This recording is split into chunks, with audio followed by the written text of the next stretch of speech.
Hey there. I'm going live. My cat is scratching right now. Is it tired itchy kitty tonight? Hi, so I am live here tonight in the movie room, and why are we here?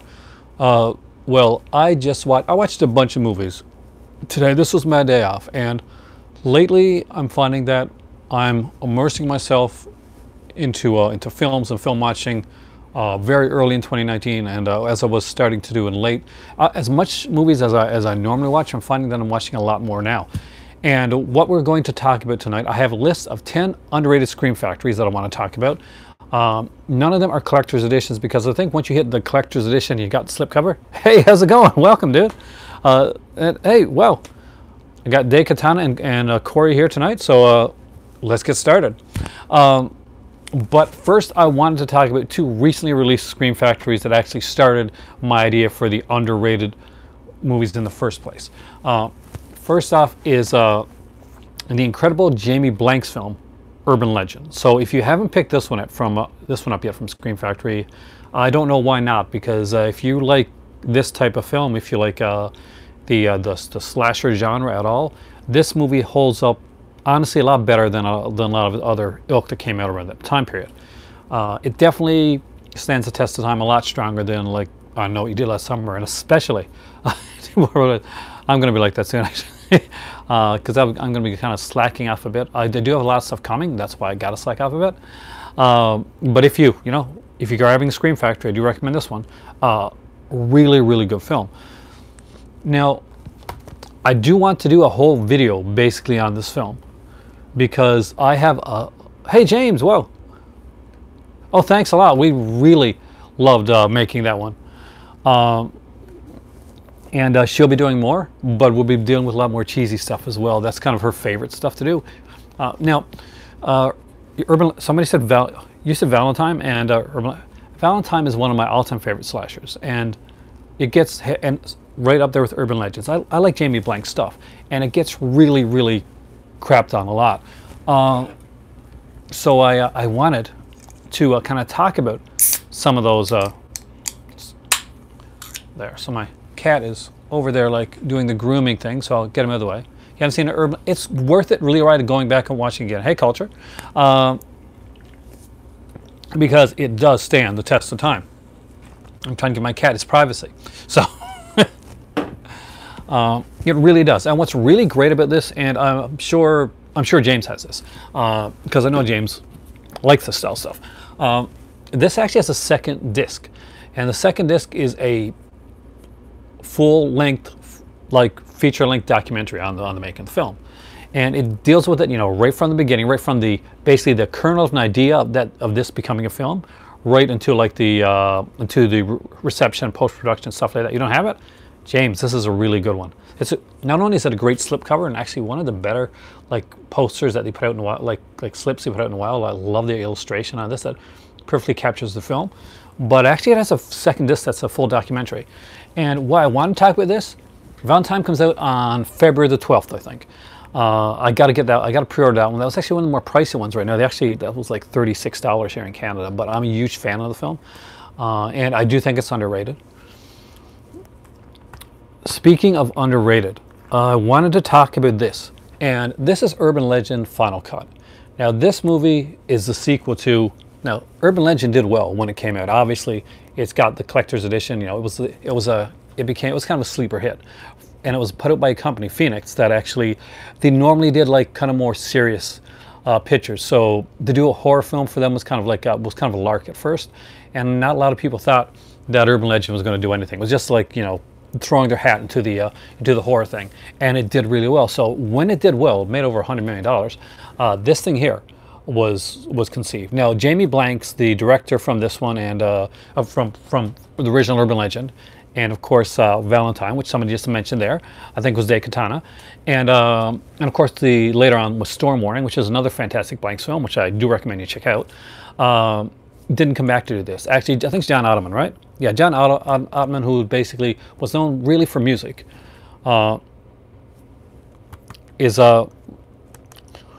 came aboard to do this. Now, if you watch the documentary on this, a lot of the people that worked on the first film are interviewed during the documentary. And I'm not going to lie to you, they crap on it a bit. They say they call it like a movie by committee, and like it wasn't done as good as the first one, and it's not the same. But it wasn't meant to be the same. And this is where I think the sequel kind of shines for me. It's very meta, but in a good one, not in like an overtly too meta way. Although it's called Urban Legend, the final cut part is the most important part of this title. It's actually literally a clue within the film itself, and it's a pretty blatant clue if you know. Now this movie is about like film students, and they're all pretty much making their thesis film, and there are people in it that want to win this prestigious award called the Hitchcock. Now the Hitchcock is an award that will usually propel the film student just like a $15,000 like prize, but what more so, it gets you connections, and it gets you the prestige of having like an award-winning a student film that propels people on to stardom. Now this movie here has a neat little aspect with that, with the killer. There's one really good scene. Cry Wolf. I got to rewatch Cry Wolf. Cry Wolf I like Cry Wolf, but my problem with Cry Wolf is a lot of it depends upon certain things happening at a certain time. Like this, it's a plot that really depends upon this happening and having this reaction and getting this reaction and getting this reaction. It's fun, but you can't think about Cry Wolf too much because it falls apart when you do. But that's the fun. You got to, with slasher movies, you're there to turn off your brain, like to close it.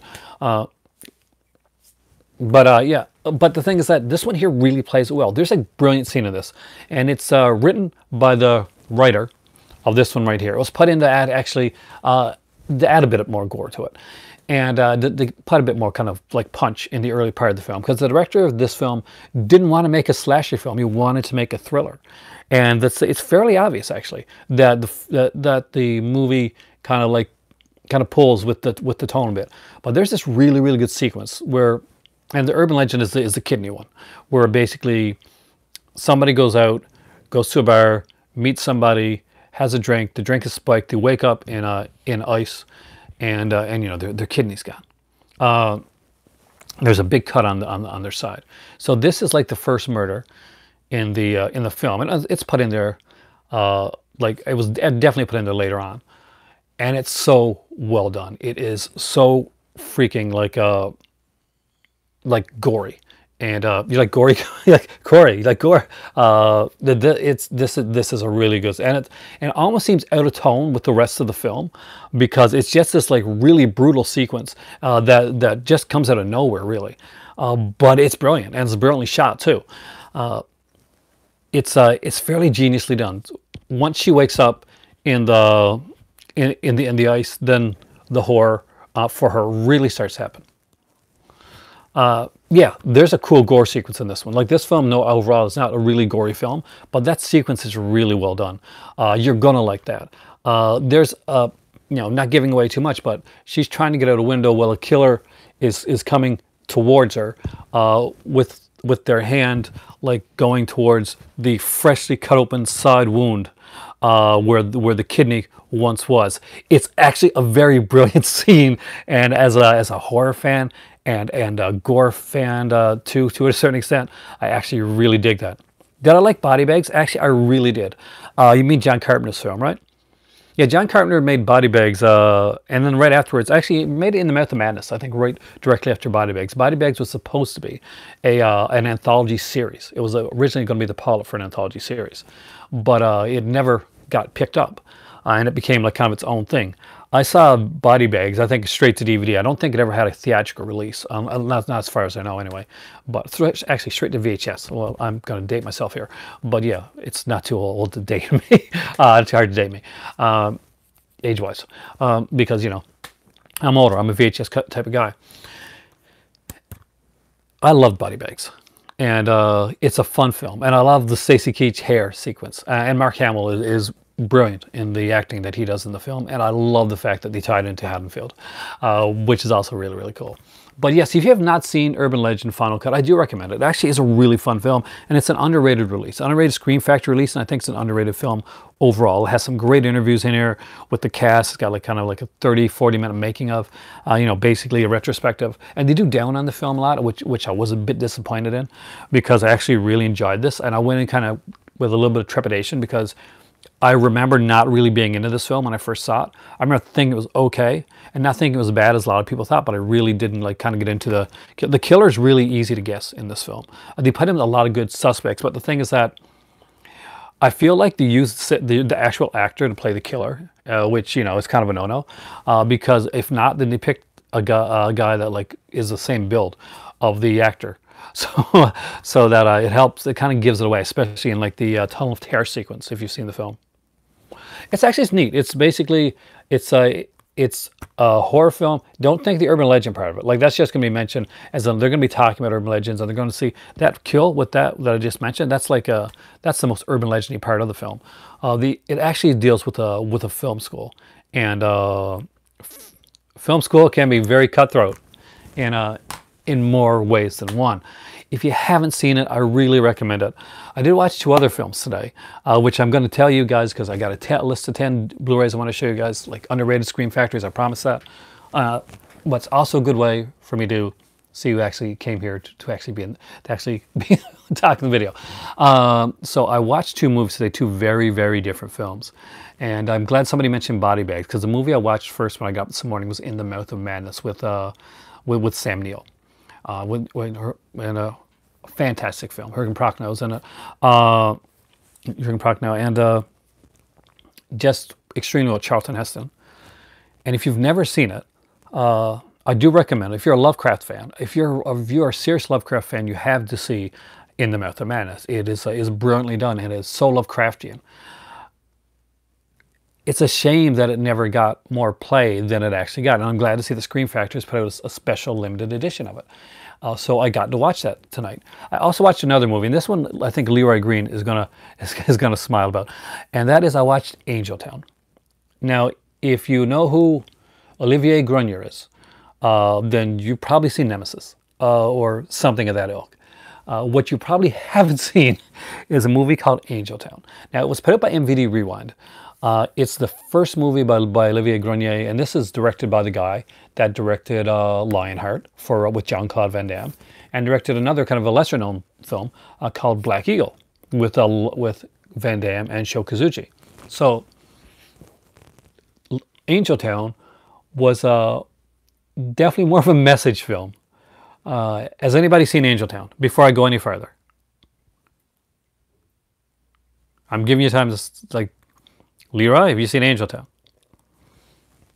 So Olivier Grenier is a 2-time world kickboxing champion. You saw it? What do you think?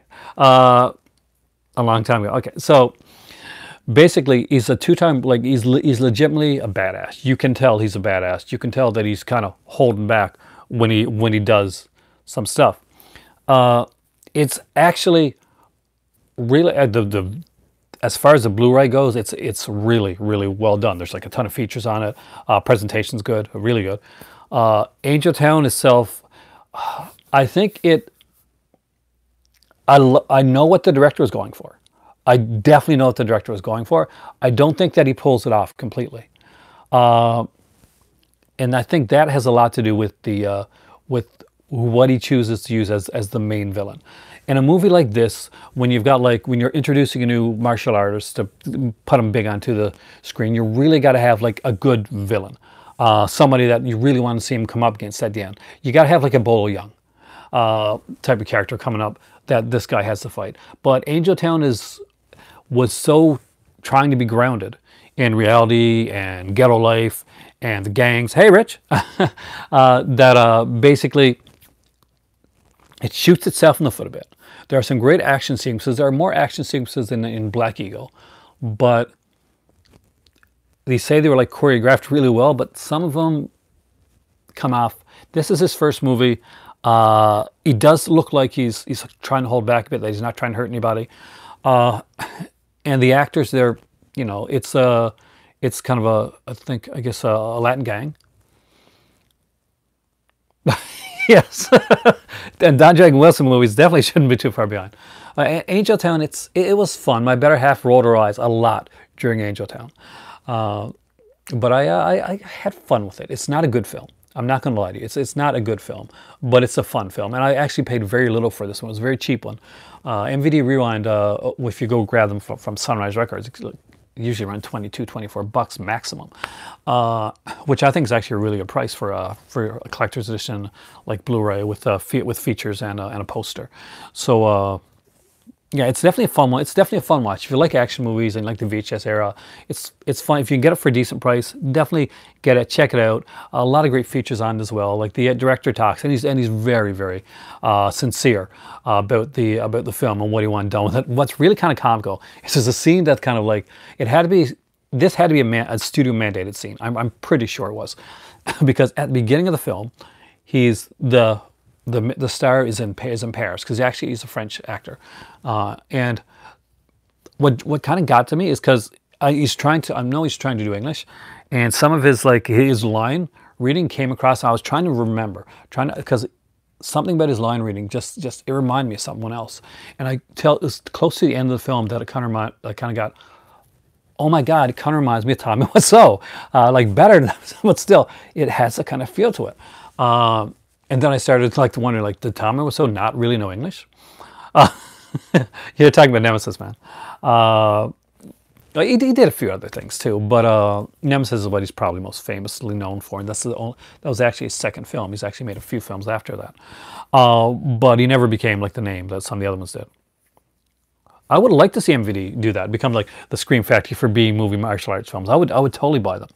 I'm buying a bunch of their stuff right now. I got introduced, James here, who I'm hoping is still here, actually introduced me to MVD Rewind when he actually sent me a couple, including one by the same director, Black Eagle, and the Incredible Return of the Swamp Thing. I started diving into those, got kind of hooked, went to my local Sunrise Records and actually found MVD titles there. I actually put back Scream Factory titles to get things like Angel Town and to get things like Bright Lights Big City, because I wanted to have them in my collection. And like I mentioned on my last video here, this year I want to dive into some companies that I think are getting overlooked, and I want that to be part of what my channel does.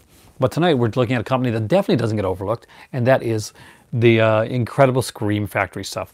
I have in my hand, because I have a very large grip for my hand, 10 Scream Factories that I think are both underrated films and underrated titles in the Scream Factory catalog. I've got 10 right now. It may not end at 10. Depends on how we're going to do this. Now, yesterday I ended my video kind of, King Kickboxers I want, but anything, I really want to see some Cynthia Rothrock. Please, MVD Rewind, if you ever watch this video, or Scream Factory, if you shout select, China O'Brien, Lady Dragon, anything by Cynthia Rothrock is highly wanted on Blu-ray. I really, really want Cynthia Rothrock. She's on the Google Doc list. But yeah, we'll do a video, actually. It wouldn't be a bad idea, doing a video talking about martial arts films, because I think that will be kind of fun to do. That will be really fun to do. So, these aren't in any order in particular. Literally, I had to really think about what I wanted to do. So the number 11 one, or the number 1 one, I guess you want to put it, would be this one right here. It is very similar to Less Than Zero, but I actually like them both. I think at the time I liked Bright Lights better than Less Than Zero. Now I'm about the same, because both are fantastic films with great actors in them. Robert Downey Jr., just fantastic stuff. But yeah, I did actually at the time. I was just a big Michael J. Fox fan too, so I was kind of biased towards that. But nowadays, I like both films, and great music in both those films. So there we go. This right here, underrated like hell. Super underrated.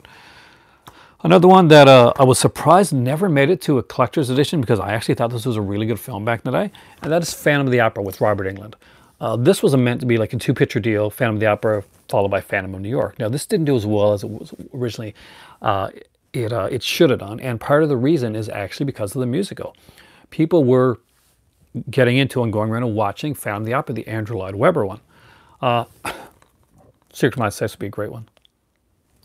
And Light of Day. I want Light of Day. That's my, like, if Michael J. Fox ones, I want Light of Day is the one that I want. Because I know I'll get Secret of My Success. I know that's coming up down the road. So I'm going to go for, like, reach even deeper and say Light of Day. It's just one that I personally really like. But this movie here was a fantastically fun little film. It should have done better than it did. Andrew Lloyd Webber's Phantom of the Opera musical version, romantic and all that, kind of took a bit of the wind out of this one here. This movie is a Phantom movie, which people expect more gothic and stuff, and actually it's more like bloody and slashery. This Phantom of the Opera would be better served at the time on a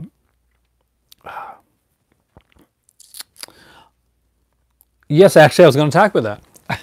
You're reading my mind tonight, Leroy.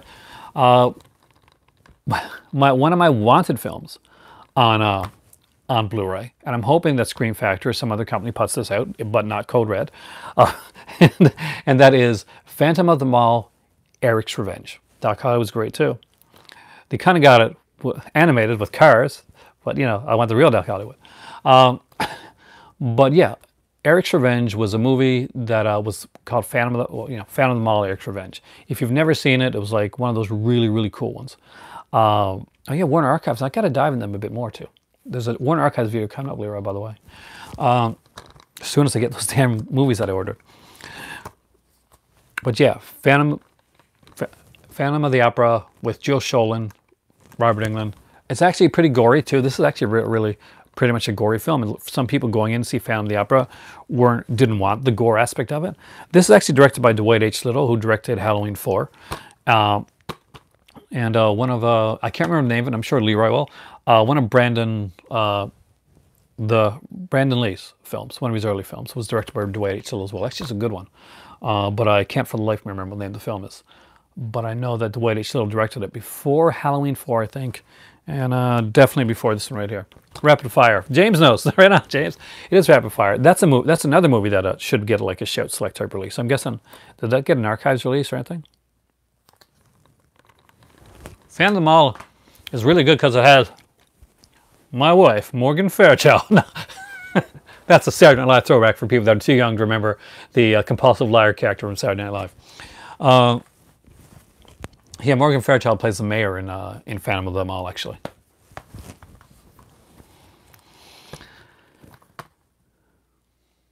Twilight Time release, man, James, that's kind of bumming me out because I want. Wait a minute, maybe Indicator will release it. Morgan Fairchild actually did a soap opera last year. She was on Days of Our Lives. She played a character.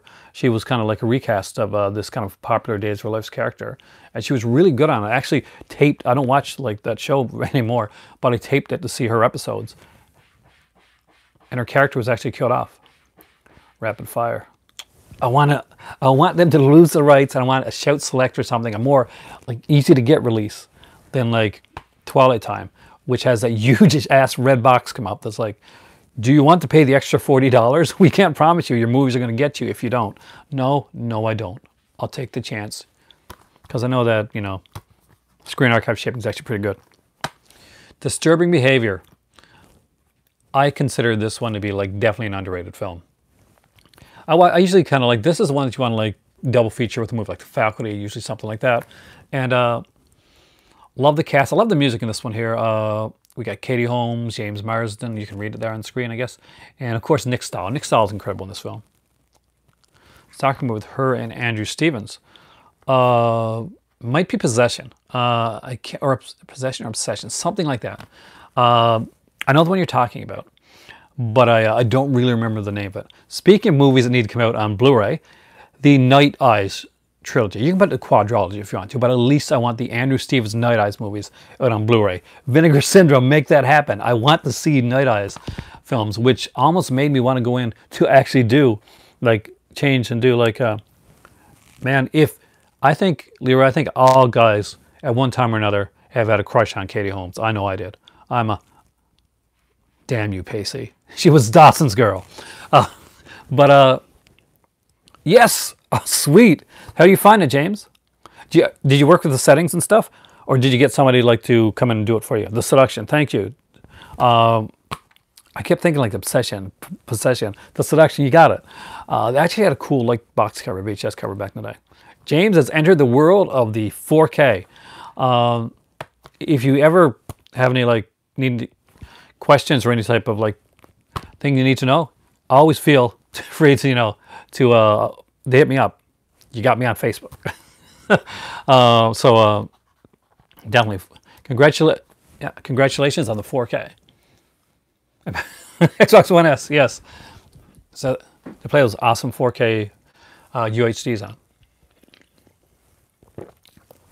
You're gonna find that sometimes you're gonna want to like check online. There's actually some good places you can actually find ways to look into the settings. When I got my 4K originally, I was very bright, and hey, Kirby Clever, how's it going? And I was very overwhelmed by it. But I started to watch certain films, and I didn't feel like I was getting the full experience of it. So I kind of played around with what I liked, and then I checked out what the actual settings were supposed to be, and I kind of made a combination in between. So yeah, but when you get a 4K TV, it usually comes with preset settings on there, and some of them are ones that you're going to want to look into. So yeah, and there are like if you Google your TV model and 4K settings, you'll find it there. The only thing I found took a while to get used to was a lot of films are artificially brightened when you watch them. So some films in 4K, when the settings is done right, it can seem a little bit like darker, especially if it's something like Halloween. That some people found that to be a little bit darker, but actually the clarity is there. The clarity is actually even stronger, but it's giving you a more cinematic experience, giving you more kind of really looks like it would when you saw it in the theater. That's the first time I've ever noticed like films that were I never noticed before the artificial brightening of films until 4K. But Disturbed Behavior, fantastic film. Nick Stahl, the beautiful Katie Holmes, and it's a great cast in this one. What's his name?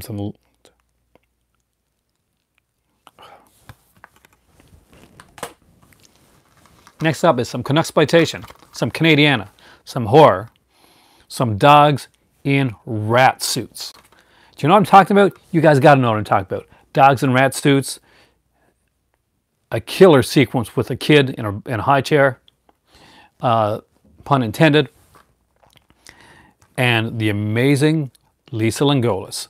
Lisa Langoulis is one of those genre actors, Canadian genre actors. Yes, James, you got it dead right. Deadly Eyes is the film. Lisa Langoulis is probably best known for a movie called Class of 1984. She plays kind of like she's the punk girl, like in that. But she did a few. She did one called the Nest, I think it's called. Is it called The Nest? The roach one that I'm actually nervous to watch. I have it, and I haven't really gotten through it because I don't like cockroaches. And I lived in Ontario where I got where we had some, and it was like really creepy. So Deadly Eyes, fantastic film. If you've never seen this, I really do recommend it. I think Scatman Crothers is in this one as well, I think. Yeah, Sarah Botsford. There's just a really fun like creature film. It's one of the better like rat films. You want to double feature this one with of Unknown Origins. Oh, I haven't seen it. Have I seen that one? I don't remember. I don't remember. But I love Ken Russell. Deadly Eyes. If you haven't seen it, see it. It's a good film. Ah, okay. I don't have that one yet. I'm actually got a small Criterion. And this one right here. This is fun. Way more fun than it should be. Is New Year's Evil. I love the evil when he says it. So it's a movie that introduces us to Roz Kelly, right? I think it's Roz Kelly. Yeah, Roz Kelly. So Roz Kelly is the actress that became famous first for Happy Days. She was like Pinky Tuscadero, and she was meant to be like Fonzie's ongoing girlfriend. And she was the first actress put in. It was really, really cool. Oh, nice. Thanks, Geriatric. It is a fantastic film. And Pinky, yeah, because Leather came in later on, and Leather was butt into it because Pinky, basically Roz Kelly's contract negotiations didn't work out, so she didn't stay on Happy Days, unfortunately. But she is in this one, and she's the titular Fauna girl, except they do something very different in this film. We don't follow the Fauna girl. We don't see things through her point of view, really, not hardly at all. We follow the killer, and the killer's plan is a little inept, and he stumbles and he makes mistakes. A lot of them.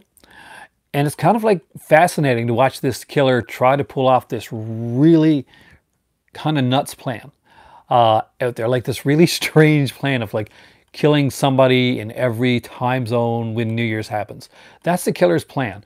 And it seemed, at first it just seems like that's a really strange plan to have. It's a really it's kind of a dumb like plan. It's kind of neat, but kind of dumb at the same time. But as you begin to figure out why the killer is doing what the killer is doing and who the killer is, you kind of get why this would be his plan and why things don't really go the way that he wants them to go. So this film for me was a lot better than I expected it to be. This could have came off as just like another regular cheesy slasher film, and I think a lot of times it's it's the expectations you're going with and what you can actually kind of like grab out of a film yourself. And for me, I grabbed a lot out of this one, and I actually did like the killer's mask there. It's kind of cool. It's really easy to tell who the killer is, by the way. They try to throw you off. It doesn't work. Much like a film called Slaughter High, you're never not going to know who the killer is in either one of those films. I have to put this one in here because this is a favorite. Please kill Mr. Kinski. Slaughter High, I will talk about in the near future. Slaughter High is actually coming up from Vinegar Syndrome in January. It was put out last year by 88 Films, and it's one that I will get to in the near future. I'm actually planning something on that, so keep an ear out for that. So that is Crawl Space. Massacre Central High is one that's not out on Blue. At least as if it is, I really don't. I'm unaware of it. I know that was announced at one point, but something happened, and there's rights issues, I think, so that it never got out. But I think like Scream Factory originally wanted to put that out. Massacre Central High is one I haven't seen in ages. But it's one that I really, really want. There's another one. You're naming some stuff that I really want to own. And that I really want to see with great additions. Crawl Space, guys. If you have not seen this is one of Kinski's more bat crazy performances. Yep. The Vinegar Syndrome is doing it. They're putting it Bloody New Year, which is a movie that I don't even know if I've seen. But I know that I've seen the VHS cover of Bloody New Year every time that I went to the video store, no matter what store I went to. And I always saw that with the cheesy skeleton on it. I am super excited about Bloody New Year. Crawl Space. Watch this. It's fun. It's weird. It's twisted. It's completely Kinski. This movie was made for Kinski. It really, really was. This character it was definitely made for Kinski, and the short film on here called Please Kill Mr. Kinski is worth the price of admission for this one alone. And this one actually is usually one of the cheaper ones, so no reason not to grab that one. Next up is a movie by Eric. It's a movie by Eric Red, and it is a werewolf film, which all you guys that are horror fans are going to know what this is right now before I put it up here. Oh, his daughter is amazingly hot. She's amazingly hot in a lot of films, but Cat People especially. There's a Scream Factory I think everybody by now has. And this is Bad Moon. So Bad Moon here was a great werewolf film, and it's really well done, really well acted. Bad Moon. The Howling is a collector's edition, Rich. And the idea here for me was to put movies that I think that didn't make the collector's edition, but I think everybody should own when they got its first Scream Factory collection. The thing that made this movie, you cannot map Cat People. It's actually really good. Yeah, exactly. What killed this movie a lot in the box office was it did it did like CGI werewolf early on. It did like the CGI. It did like a lot of practical, but it used a CGI like sequence. And it like when you see the CGI sequence, it drags the film down. You get this amazing like performance by the lead actor, Michael Pear. Michael Pear? Pear? I think it's right. Pear. Right? We're going to Pear. Pere? How do you pronounce the last part of it? Can somebody like announce it? Is it Pere or is it Pear? I always go back and forth. And I've heard it. And I forget it every time. Anyway, the lead actor from Eddie and the Cruisers, whose name I will mispronounce, is incredible. And the kind of the pathos, you really feel for his character. And it's extremely well done. The features on this are incredible.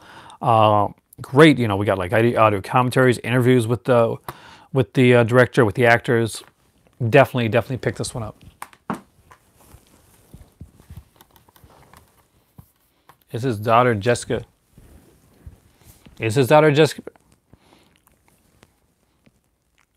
Yeah, I'm curious. Because I'm trying to think of what I know her from. I like to know.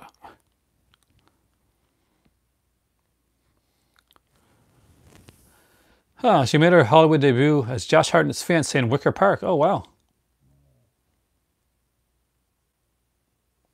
I don't know. It really doesn't say here. Born in 1980. I doubt it.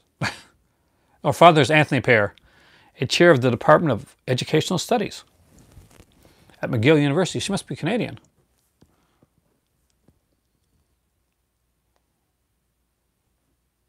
Is she Canadian? Well, McGill University is in Canada anyway. It's in Montreal. I'm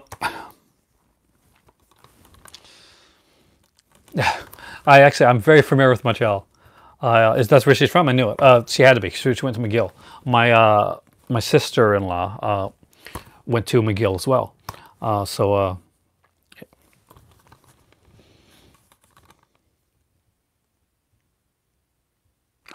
It is a fantastic song. I love David Bowie. He's missed. Cue the Winged Serpent, Larry Cohen. If you don't own this one, own it. It's a good film with great performances and some pretty cool, decent stop motion animation as well. Malcolm Moriarty's in this and David Carradine.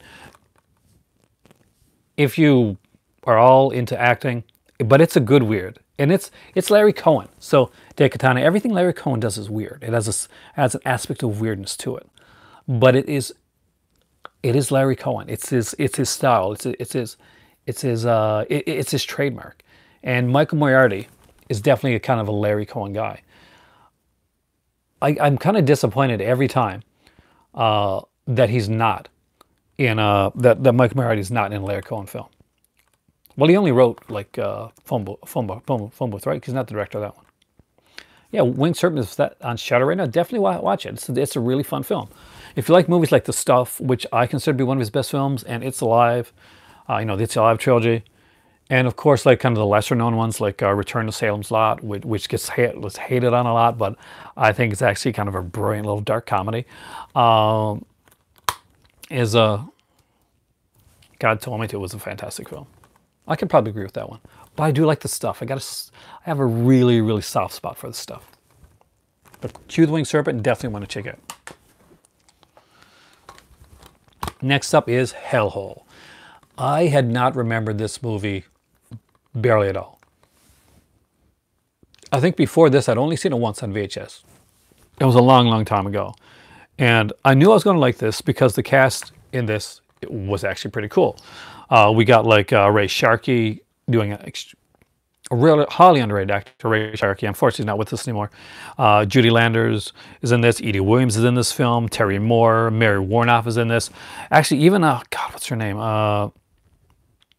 Diane Thorne from the Olsen movie. She's almost unrecognizable. She is unrecognizable in her part in this film here. Actually, Robert Z'Dar has a part in this movie as well. A much better women's in prison movie than I expected. I had a lot of fun with it, and a lot of it is due to like Mary Warnoff's and Ray Sharkey's performances. They are really good. Obviously, the lead is Judy Landers, and she's not exactly very low budget. The Judy Landers is not exactly the greatest like thespian actress there, but she's good for what she has to do in this film. But Ray Sharkey, he's incredible, and he plays a really good killer. It's not giving anything away to say that he kills her mom at the beginning of the film. That's the thing that starts everything. go, it kind of like sets everything up for the rest of the film. Mary Warnoff is amazing in everything she does, in my opinion, and she always has this kind of like, she always seems better than the films that she's in, and it feels like she always knows it, but she really enjoys actually making these type of films. Warnoff, of course, works a lot with Bartel, you know, things like Eating Raoul. They work together quite a bit, but and of course, actually in a, I think it was in a movie, they did a little cameo. I do appreciate whenever you hit the thumbs up, and I even appreciate if some of them don't hit the thumbs down. But I have people recently that have, and I showed my better half, because I was worried first, because we made a video together, and I wanted her to feel comfortable, and wanted her to make more with me, and we got like a couple thumbs down, yeah, and she was like, "This is awesome." I'm like, "What do you mean? They thumbs us down?" And she's like, "Yes, but the suckers who watched the video, they had to come in to watch the video to thumbs us down." So I love her take on all that. So yeah, so we'll. That's just an awesome way to take it, I think. Because back in the day, it was something that used to bother me a lot, and now it doesn't really anymore. The Crush. Again, I actually really like this film. I think Alicia Silverstone is really, really good in this role. Carrie Elwes, who actually gets like ragged on a lot, I thought did an excellent job in this. And as a guy, as a writer, this film definitely like speaks to me. Fantastic cast overall. We got Kurtwood Smith, of course, from like RoboCop, and I guess that '70s show for younger people, and Jennifer Rubin. Yeah, I kind of had a Poison Ivy feel. I want the Poison Ivy set that they're coming out with. Shout is putting, or is it Scream? It's the same company, really. But anyway, Scream or Shout, one of them anyway, is putting out a Poison Ivy set in February, I think. It's coming out around the same time that the other stuff is. Like, I know Leroy's probably excited about the Street Fighter collection coming out by Shout Select. There's also a Shout, thanks. And there's also the Poison Ivy set that's coming out, and as well as as Valentine, which those are three like big releases coming in February by Shout and Scream. But yeah, highly underrated film. Of course, I guess Alicia Silverstone at this time would probably be known for like music videos. I don't think she'd really became a star at this point in her career. She's probably known for, you know, the Aerosmith music videos, stuff like that. But no, definitely underrated film. And this one here is different. I saved this one for last. The Poison Ivy set, yeah, it's going to be a good set. I'm excited about that, actually. Now that there's a Poison Ivy set, do you know what I want next? I want a Cruel Intentions set. I'm not joking, I really do. I know there's a DVD. I want a Cruel Intentions Blu-ray Shout Select with tons of features, because you can get those people to come back and do features. I'm sure Keira Smith will come back, and Ryan Dunn and all those guys. Robin Dunn. And I want a Wild Things set, like those films. They did some cheesy movies. Yeah, Cruel Intentions did a trilogy. There's Cruel Intentions, there's Cruel Intentions 2, which was originally going to be a TV series called Manchester Prep. And there's Cruel Intentions 3, which I think is a very, like, kind of, the character is very mean-spirited, like the bad guy in this one, but it works for me. And I really do like the Cruel Intentions, the trilogy. I like all three of them. The Wild Things one, it would just be fun to have them, because the other ones are kind of cheesy stuff, kind of cheesy sequels. And the first one is kind of fun. Like, there's problems with her, much like I mentioned at Cry Wolf at the beginning of this one. The Wild Things film, you can't think about it too much when you're going through the plot of it, but it's a fun film, and it's a one hell of a ride. I like the Wild Things movies. I like the Cruel Intentions films. I think they're actually really fun. And of course, a lot of those were straight to DVD stuff. I think there's 4 Wild Things films. I have to look back. But on a different topic, on the same topic that we're talking about, Kim Bacon's not Canadian. I wish I could say that. Is he? Because I have 4, okay? But I don't think Kevin Bacon's Canadian. I think he's American. I wish we could claim him, but we can't. But it'll be Canadian in some way, because everything comes back within 6 degrees of Kevin Bacon. So there you go. From Whisper to a Scream. You like the first Wild Things, man. Everybody, you gotta like the first.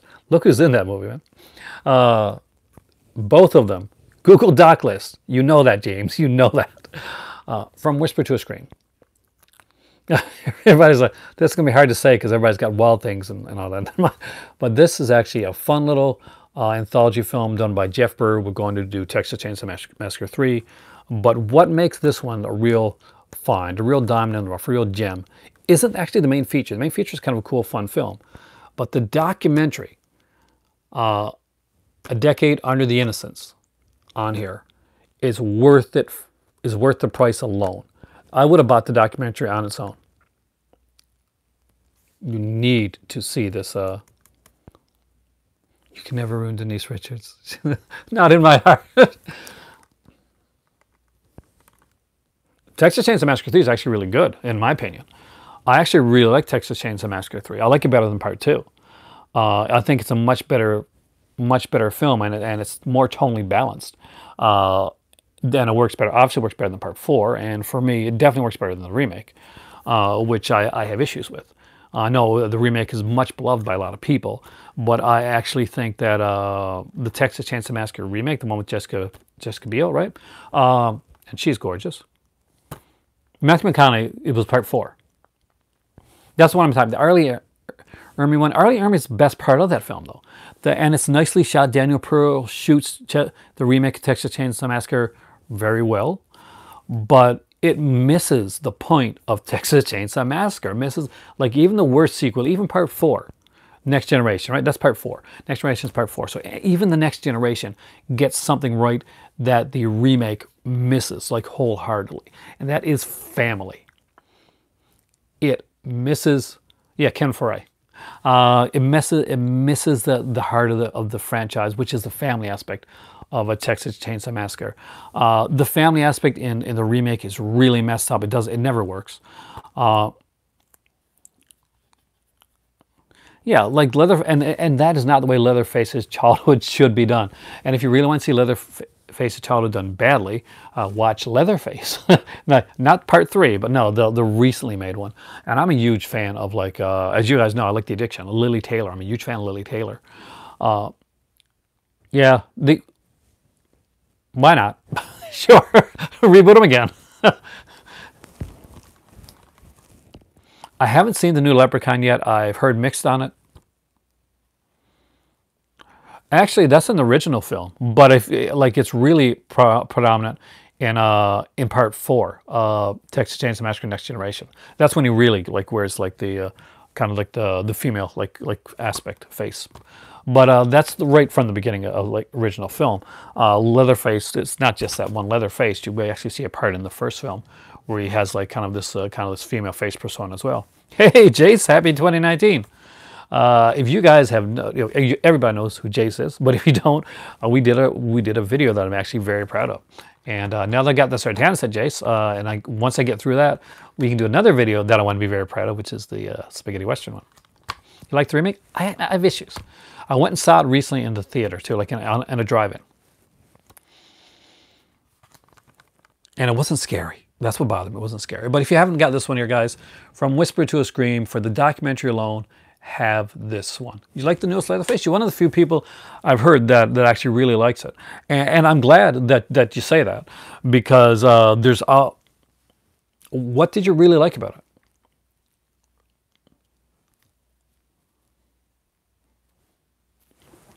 Because I'm actually really... Hey, it's John. How's it going? And I find it cool to hear differing thoughts. You like the fact that it had an origin. I'm okay with the origin. But they didn't, though. Maybe the thing is that I didn't feel tricked, because I knew going in that they were trying for a twist. I think what disappointed me about this is I'm a huge fan of a movie called Inside. It's a French, like, part of the French, like, new wave of horror films.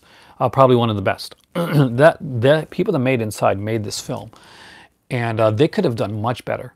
I don't know if there was, like, studio interference or anything happened along the way, but it definitely was not up to stuff. Yeah, and that's what I didn't. Sometimes don't do the twist. It's okay to be who he is.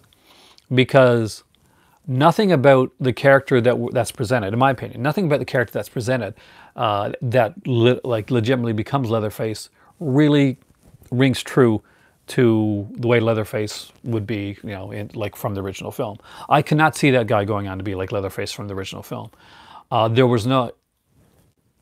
He had a personality. He had too much personality to ever become like a dissociative identity type of character where the face becomes his personality. I didn't see that in the film. No, I should definitely go back and watch it again. Maybe I'll have like a different view on it.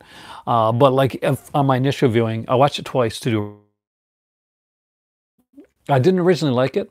I liked parts of it, and I just knew going in what the twist was going to be. Not because I read it, because I thought that he telegraphed it. So I was like, there's no one else that it could be. Obviously, this big guy is kind of the red herring, but he shouldn't be. They should just let it be him and just kind of just play it the way that it works. But they had to go for a twist. The M. Night Shyamalama ding-donged it, and went a little bit far with it. But that's just one guy's opinion. And the fact that we all can like different movies, that's what makes watching movies awesome. And the fact we can go back and like a movie that we may not have liked originally.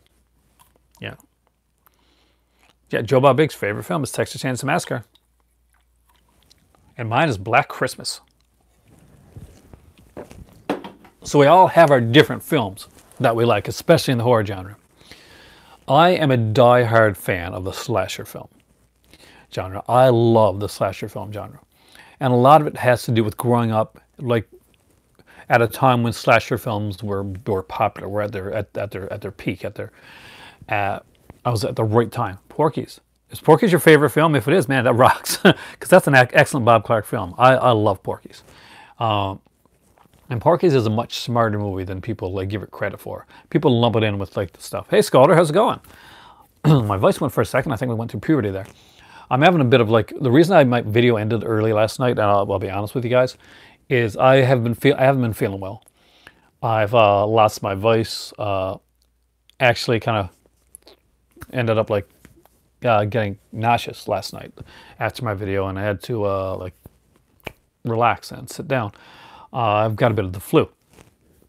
So, which I'm sure you guys know, because I've had to run off here and like sneeze, and like not the most attractive thing to have to do in the middle of a video, but just to be completely honest with you guys. Yeah, unfortunately, he died tragically. And Bob Clark died before the remake of Black Christmas came out, actually. Do you think it would have been okay, like the Porky's remake? I worried that they would have made it too much like American Pie. That was my worry for remaking Porky's.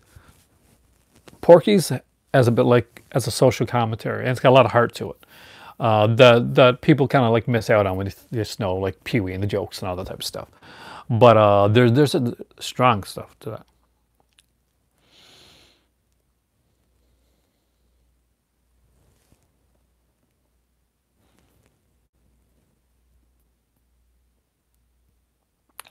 Yeah, it hit a benchmark like Joystick and Screwballs were definitely like more fun films. I guess if we had to go back, it would have to be like Lemon Popsicle, or and things like the Last American Virgin, stuff like that would really kind of be where we got the start. But Porky's would be the one that would really popularize it, and years later, American Pie would do that all over again. But it's a genre that we don't really see a lot anymore. Like that's like for a while, like we got a lot of these, the Hand That Rocks the Cradle type films, a bunch of these things that only were popular and came out around the time because it was like straight to VHS, straight to DVD type of stuff. Where you got the Andrew Stevens films coming out, and you got like the stuff with Tane McClure, and yep, it was, and that's kind of the reason that there's a couple sequences in Last American Virgin which don't really, which kind of don't work. Like not that they don't work. There's basically when he comes in with the Christmas tree and it's kind of strange. No, Porky is not at all like Animal House. But Animal House is a fun film. Like it's got a lot of great actors in it. But no, Porky's is very different.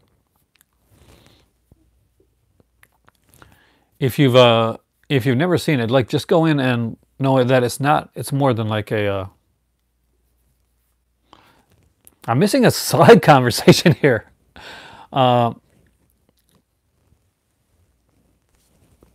Yeah, there's like 4 Lemon Popsicle films, and the last American version, I think, like pretty much took like aspects from all of them. I think. Uh,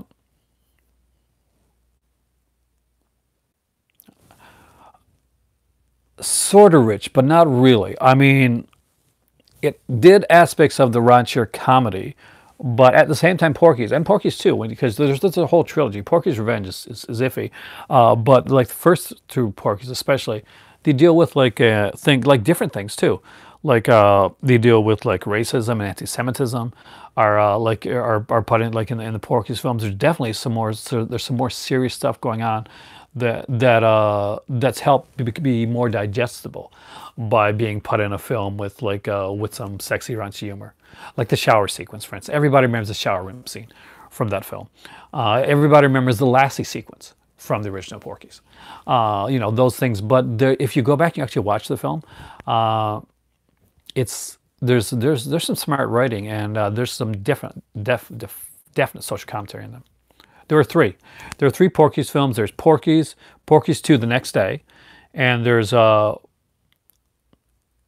part 2, I think, right? Where the racists go naked through the gym. I think that's part 2. And Porky's Revenge, which is the 3rd one. I haven't watched the 3rd one in a while, so I really don't know. But I rewatched the first 2, and those 2 were the. I got the 3rd one here somewhere, actually. I got like a 3-pack on DVD, and I've got the Porky's, like the Arrow edition, which came out, which I do recommend picking up, because it is an incredible edition. And like many of those films, they have great soundtracks as well, which is something that I should really do a video on, is soundtracks. Especially not like on sound, like not on score. I want to do like one on movie scores and stuff too. Like that's kind of cool. Well, yeah, it is. But the thing is, Porky's itself was originally on a kind of on a you know, because Porky's is the strip club, and it's kind of out there on the water type of thing. But the 3rd Porky's actually, yeah, it becomes like on a. I would definitely consider Porky's tame by today's standards, but there's definitely things in it that are still, you're not going to want to have kids watching it. And I don't think it's going to be, and it's not as raunchy as something like an American Pie, for instance. But it has its aspects there, and there's like some sequences there which are actually kind of fun and kind of funny. A lot of things are actually, much like if you go back and watch Texas Chainsaw Massacre today, you watch Halloween today, a lot of younger people, when they watch it, they think that, oh, well, those movies aren't as bloody or scary as I thought they were going to be. I agree. Soundtracks, and there's a lot of really good soundtracks. As an 80s kid, there's a lot of stuff that I want to talk about. Fast Times at Ridgemont High is really, really good. Heavy Metal was good. My better half grew up like reading Metal Hurlant, the original magazine that you know, Heavy Metal came from. Heavy Metal is a very Canadian soundtrack, actually, for a lot of it. You know, Cheap Trick and stuff like that. But Rush, of course.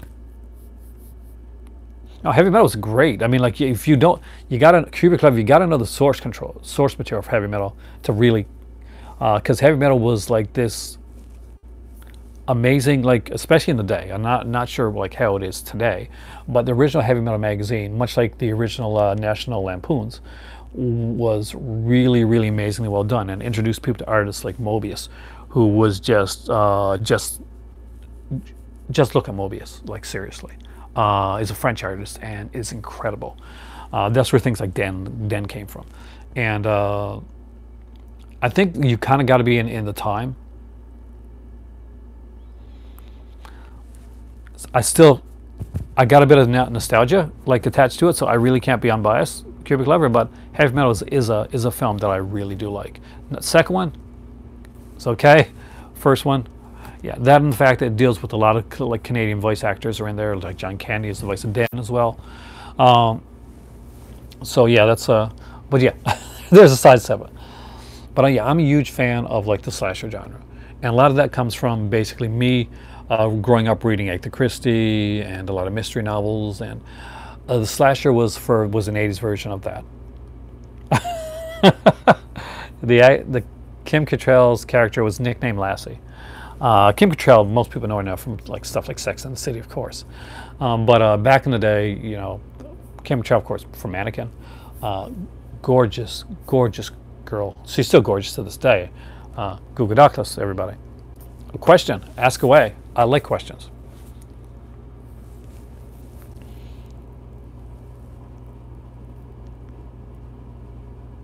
I'm waiting for a 4K of Heavy Metal. I really want 4K.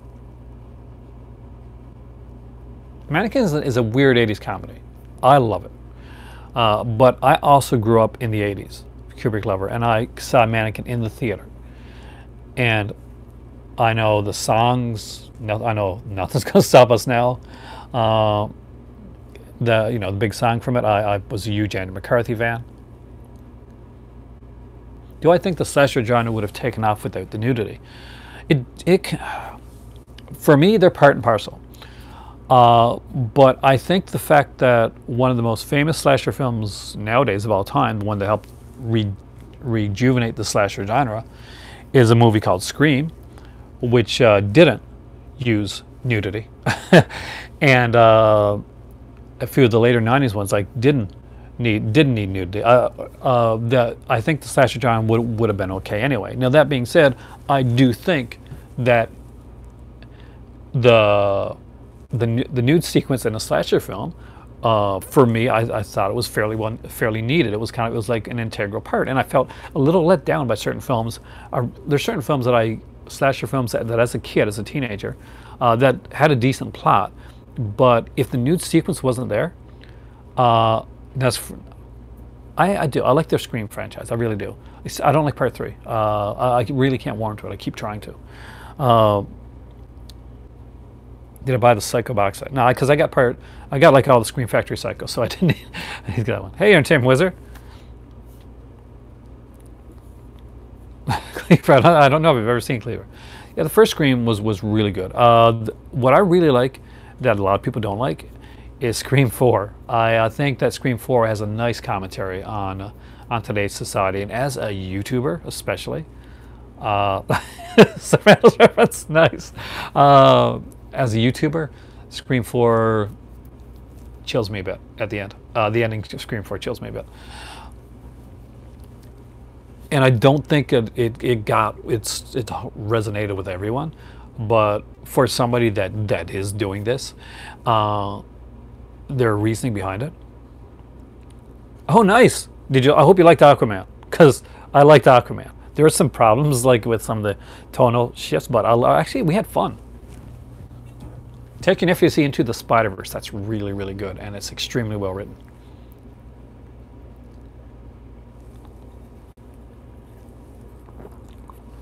Four is my second favorite. 1 and 2 are great. Part 2, I loved on first viewing. It fell a bit apart on subsequent rewatches, and I find that I'm liking it a bit more now. I'm a big Timothy Olyphant fan, so I really liked his part. Yeah, Spider-Verse is incredible. I mean, and not just as a superhero movie or anything like that, but Spider-Verse is really well written. It does it so good. What did I think of Venom? A lot of people didn't like Venom. I think Venom was one of the best bromances movies since Basket Case. But you gotta go in thinking that. You gotta go in seeing it as that. You don't go into Venom and just look at the trailers oh, look at this big action movie, or going and thinking, hey, how come that doesn't have Spider-Man? No, I really was glad that Spider-Man was removed from the Venom universe. I was glad that his origin was no longer tied to it. I think that actually kind of dragged him down a bit. Much I think Venom was a better character when he did Lethal Protector and stuff like that than he was in the Spider-Man comic books. I wasn't a huge Venom fan originally, but I did like the film. I think Tom Hardy really made the film. What I like about Aquaman, somebody mentioned he does actually look like the original Aquaman. You got to wait for a while. I don't know if they are going to make Sinister Six. They keep saying it, but I'm really not sure if it's really going to happen. I can see them doing it, but but they were going to do it after the Andrew Garfield one, then that got obviously that didn't do very well the last one. So they keep threatening us with it, but I'm not sure if it's going to happen. Bird Box is okay.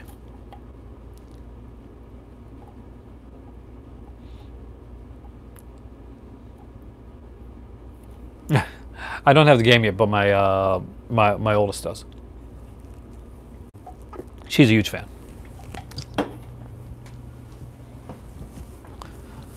I've been playing some like retro Nintendo stuff because I've gotten the Nintendo Online. So I've been playing like a lot of retro Nintendo Switch stuff, like Ice Climber and Super Mario Bros. 3 and stuff like that. Because I'm kind of old school. And of course I got Super Smash Brothers, which I have very few characters unlocked because I suck. Here's the truth, because I'm sucking at Super Smash Bros. That's why, and eventually I'll unlock them. Anyway, yeah, I do think nudity is important for a slasher film. It's not needed. Obviously, there's lots of them that don't have it, but I think that it kind of pays, that nude sequence pays tribute to the originals. It's a good formula. I'm actually thinking about, I'm still working on starting up a Twitch channel to like live stream me sucking at video games. You give it a chance, John. Like, seriously. It's not a perfect film, but it's a fun film. Like, the origin is definitely different. But I haven't seen Hellfest yet. I still one that I got to see. I've heard like strong recommendations that Hellfest is good. There's also, is there one called Bloodfest as well that I've got to see? Because I think there's two movies that are not related. But I've heard Hellfest is a lot of fun. So I haven't seen it yet.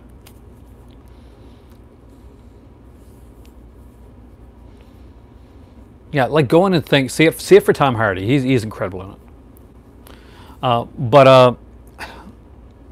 Yeah, Tom Hardy's great. I mean, Tom Hardy's great. He's just put him in anything. Tom Hardy just shines. Even like the script's bad, Tom Hardy's good. But this one actually, it's fun. I think that they know now what resonated with people with Venom, and they'll go more with that. Some people were upset by the wig at the end of the film. Yeah, he does the voice of Venom. That's actually, he's really good.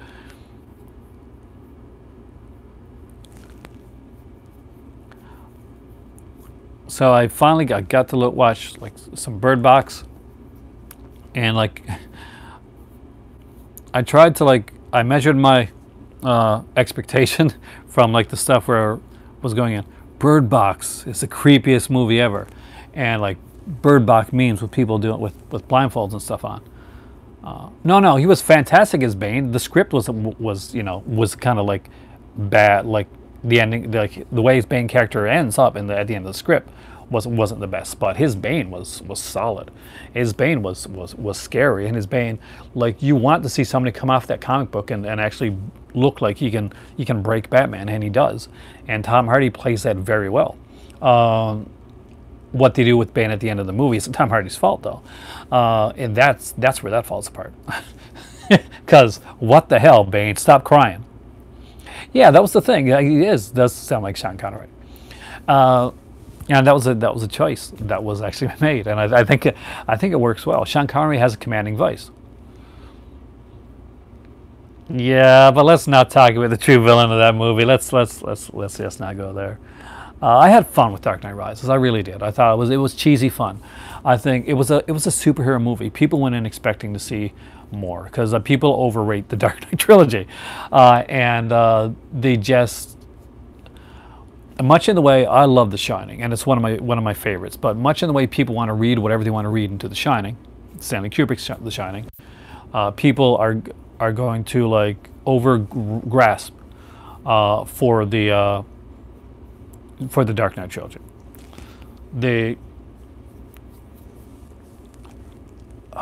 I'm a fan of Batman. I grew up with the Batman films, and of course in 1989 I was graduating from high school, and I went to see Batman, Tim Burton's Batman, in the theater. Oh, actually, it was supposed to be. Like, you have to understand, Heath Ledger was originally supposed to be in part 3. It doesn't look good to me. I don't like the idea of being the Child's Play remake.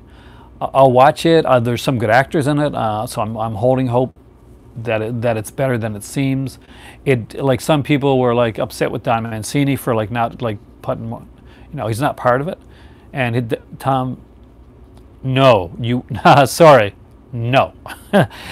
Tim Burton's Batman, I'm going to say this right here, and I stand by this. Tim Burton's Batman are still the most Batman films that were ever made. Christian Bale, not Batman. Good actor, not Batman. Christopher Nolan, great director. Fantastic directing throughout the Dark Knight trilogy. That being said, he doesn't get the whole aspect of Batman. He really doesn't, and it's obvious.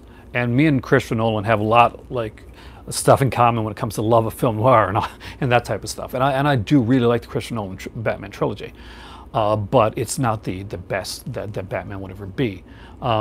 Tim Burton understood that Gotham is its own character within the Batman franchise. Gotham is important. And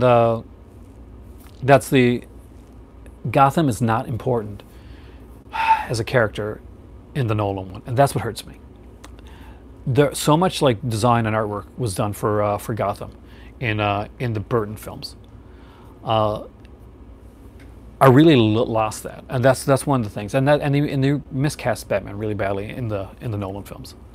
But that's my thing. That's my thing. Those are my films. I'm very protective of the Batman films, the Tim Burton films. It's a very sore spot with me, and I'm not attacking you. Everybody has a different type of thing, and I think the thing is that a lot of this comes from like the internet, and Nolan's Batman becoming really popular during the internet. They were good, but they weren't great. And you know how many times I got attacked online because I said I like Burton's Batman? You have no idea. You have no idea how many forums I actually went off of when people were like started like, well, this is a superior. I'm like, no, it's not. Ledger was great as the Joker. My Joker's still Jack Nicholson. But I think Ledger was amazingly scary. I think that Aaron Eckhart actually was way underrated in the Dark Knight. So yeah, I like all the films, but Burton's films, I can never meh Burton's films. You want a meh Burton film? Charlie and the Chocolate Factory. You can meh that one all you want. There's a really good video, Rich, about the Marvel versus Z thing, and actually talking about tribalism, and how some people get like caught up in like Marvel or DC. Oh yeah, I have seen this series. They're actually really fun. Like, it's definitely a different Batman. Gosh.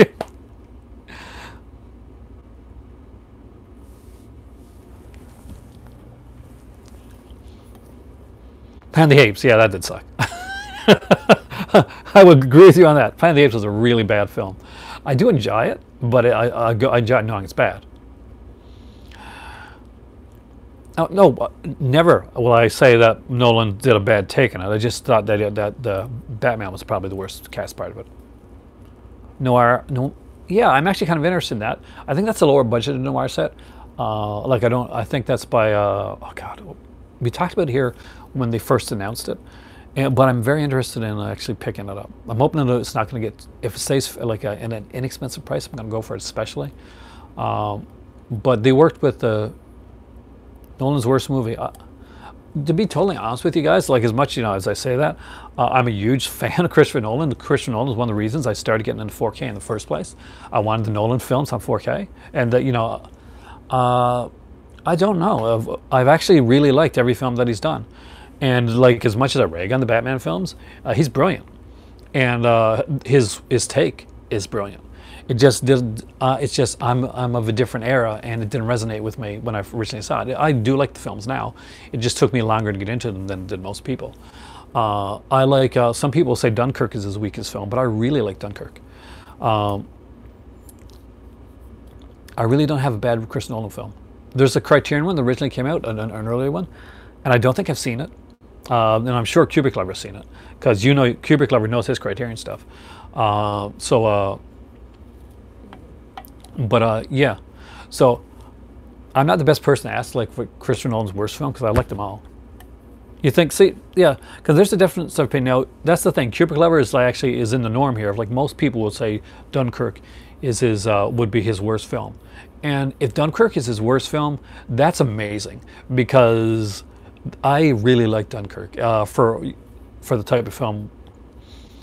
Oh well, I actually would have thought you're a Criterion fan. Like there's an early like Christopher Nolan film on Criterion. I don't remember the name of it, and I don't think I've seen it. If I have, I don't remember it. But I'm kind of want. You never seen the Prestige is fun. The Following. Thank you, Chris. Following is the one. I haven't seen that one, so I don't know if is that a great Christopher Nolan film. I don't know. I've liked every Christopher Nolan film that I've seen, so I guess. I do think he's more the Kubrick. I think he's the Kubrick of this generation so far. Memento you think was the worst? I don't think he. Yeah, it's not gonna stand up too favorably if you're gonna compare it to Malick's film. But I think on its own, it actually stands up pretty well. And the thing that I really like about it is I think Dunkirk worked better for me on subsequent rewatches as well. You find little things in there. Yes, region free, dude. Entertainment Wizard. That is going to change your life.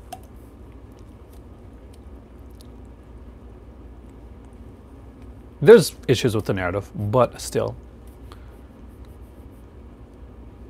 You don't like Malick's films? I really do like The Thin Red Line. I like Malick. If you had, yeah, Inception, by the way, if you want to know my favorite Christopher Nolan film, it's probably going to be Inception. They should not remake Memento. Insomnia is definitely underrated. Hey, Wolf, how it goes? But yeah, no, Christopher, like, if you're still here, man, Christopher Nolan film's actually pretty cool to get on 4K.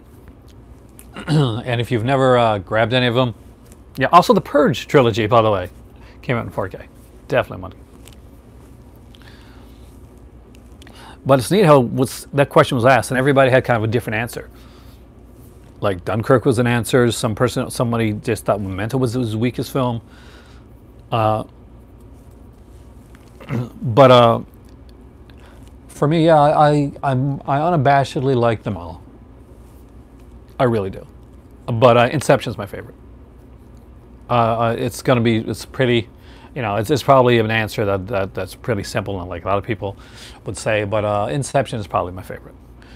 I love the world building in Inception. I like the first. Oh, actually, do you mean the first Purge or the prequel film?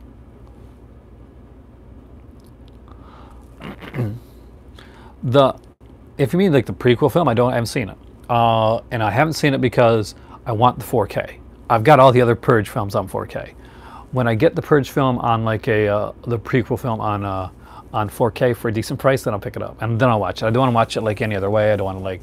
I'm not a download watch type person.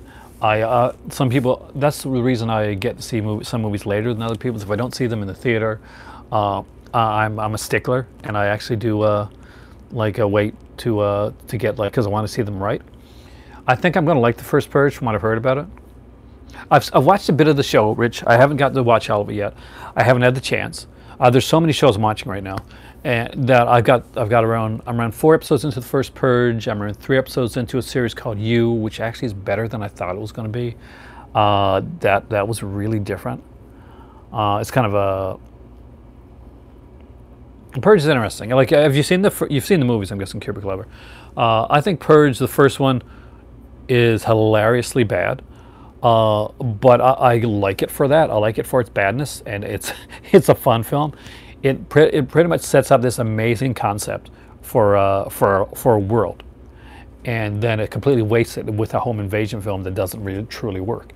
You've seen the Purge films? Watch the first one. It's bad. It's pretty bad, but it's fun. Got a great cast. You're definitely going to love the overacting of the main bad guy. It's hilarious. But the second and third film work kind of like his action films, and have a better commentary. than the original one. I heard that the fourth one definitely goes like deep, like even stronger into kind of like social political commentary, but I really haven't seen it, so I don't know. I know that there's certain people that were going to be the Russ Meyer set. Yeah, I love the Russ Meyer set. I'm very proud of it. That's why I'm not going to lie.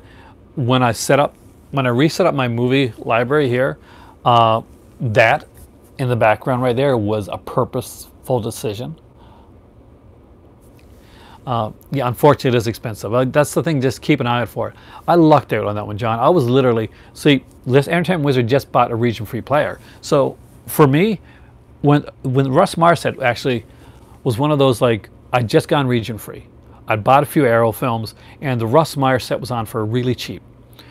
And I didn't know it at the time, but I lucked out, because the week after I got the set, the Russ Meyer set disappeared, and it became very expensive to buy. Russ Meyer's, his family. Yeah, I heard about the Zadichi thing. A lot of people are pissed about that. That was the price. If they actually had copies over there, they should have sent those out. They could have made a lot of money on it, like just anyway. But man, like I've got the Zadichi set, so I didn't buy I didn't put up the UK one. Oh yeah, Cubic Club. The Russ Meyer set is definitely seriously out of print. There's actually 2 box sets of the Russ Meyer set. This is the second one that has an extra film on it. There was the first one was done. It was like much thicker, and it had like the actual DVD, cases in there. I had the choice between the 2, and I went with the one with the extra film. The original Twilight Zone box set. Which Twilight Zone box set? Is that the one that I got with the comic book? Is that one out of print? Or you mean like the one before that? Was there one before that? The one I got is I got the DVD one. You probably mean the Blu-ray one, but the one I got is like kind of like a DVD square box set with the Twilight Zone. It's got like 4 like lenticular pictures, and like the original Twilight Zone and the '80s series, and one of 4 comic books. Blu-ray. Okay, yeah, Blu-ray. I didn't go for the Blu-ray because I already had the DVD edition. Yeah, that was such a cool edition. I get sucked in by it. It doesn't matter to me, like the format. If it's a good presentation of the film, and you can suck me with bells and whistles. You really can. It's not where lie. I'm very much that looks shiny, I'm going to buy it type of thing. I'm that type of guy. I will buy the shiny stuff. Yeah, yes, it does. Actually, the '80s Twilight Zone did get a standalone release. I think I've seen it at Walmart actually for pretty cheap. Same here. That's one place where we do agree, Kubrick lover. I also am a huge fan of the Twilight Zone. It's one of those shows that kind of helped shape my childhood and shape my imagination, I think. Definitely one of the top shows of all time, in my opinion. Yeah, it is DVD only. And the reason it was DVD only, I think, basically was because the print, the source material, wasn't good, wouldn't have been any better on Blu-ray. And a lot of times you'll see that companies now, they'll just because the Blu-ray's there, and they know that there's people that are kind of Blu-ray snobs that'll only buy Blu-ray.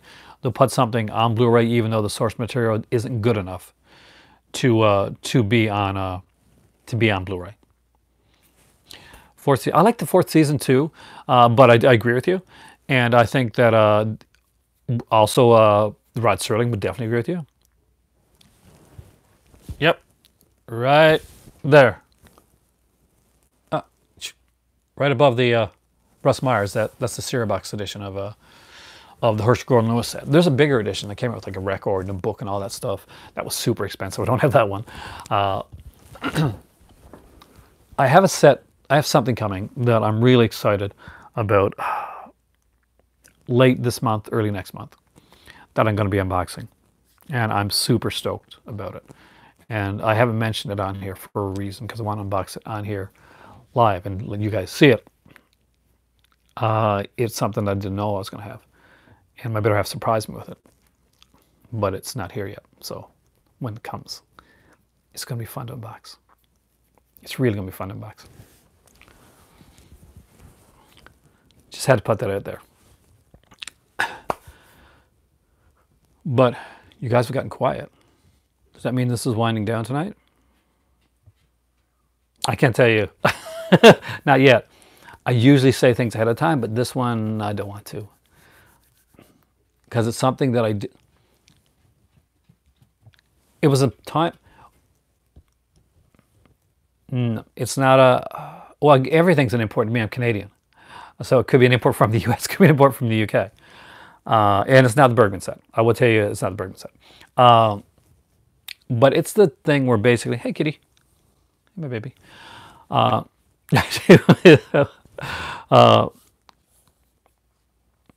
you bought 101 films? Let me know what you got. So basically, it's the time when when she showed it to me. It's not something that I'd asked for, but it's the point where you realize you're with a person that knows you a little bit better than you know you, and that's kind of cool and kind of scary at the same time. So that, and I'll get into it more once we talk about it. So, Scalder, let's change the topic. What 101 films movies did you go back and get? I wanted to go back and get more too, but we've kind of overspent this month, so our budget is gone for a little bit. I cannot say. I think it's bigger than that, but that's my opinion. Like you might like be totally underwhelmed, but for me it was a huge deal. That's the only that's the reason that.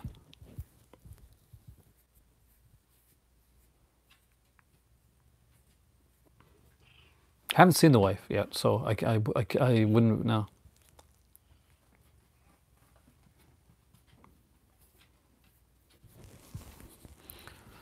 But I'm waiting to hear Scalder's 101 pickups. I'm glad that somebody like picked up some stuff from 101 Films. I know that Peter in the comments said that he picked up the Bergman set from 101 Films, which I was actually very interested in. I did not know that they did a Bergman set. It was a DVD Bergman set, and it was like a lot of his films actually, right on there, like 31 or something like that. So that's kind of cool. And they had a book with it and all that too. So it was this is pre like I'm guessing that's pre Criterion, and you're not going to pay like $300 or $400 for it. But they did put out a Bergman set, and I'm sure everybody here is aware of that. But I'm just a latecomer when it comes to knowing that stuff. But there was definitely a lot. Like they put like 101 put out a lot of schlocky stuff that I do like, and that's kind of the thing with me. They did like, I am so excited to finally own Amazon Women on the Moon.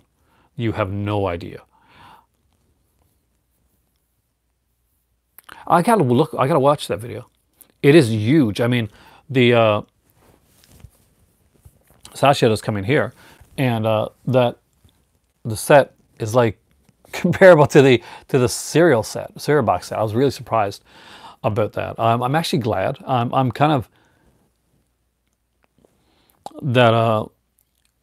that Criterion. I'm glad that it did well, but I'm sad it sold out as quickly as it did, because that means unless you do like a second printing of it, that it's going to be like a scalper type of thing, and I don't want to be paying like $300 or $400 for the Bergman set.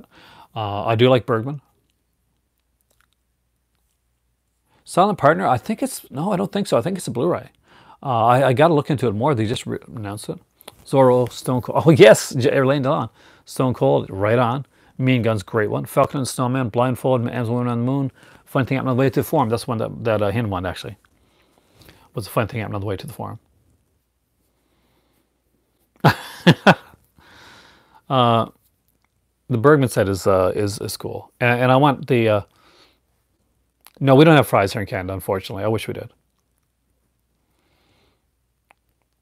Unfortunately, they're getting out of selling Blu-rays and 4Ks. That's a mistake. See, what's happening right now is you're seeing a lot of like companies that are paring away from selling a lot of physical media, but the need and the want is still there. People are still buying a lot of this stuff. There's some places that are like hanging on like Sunrise and stuff like that now. I have French fries, but I don't have a store called Fries. We do the best French fries in Canada. We do poutine. And poutine, but if you've never had it, Canadian poutine, it's amazing. It's incredible. It's like a heart attack in a bowl, but it's delicious.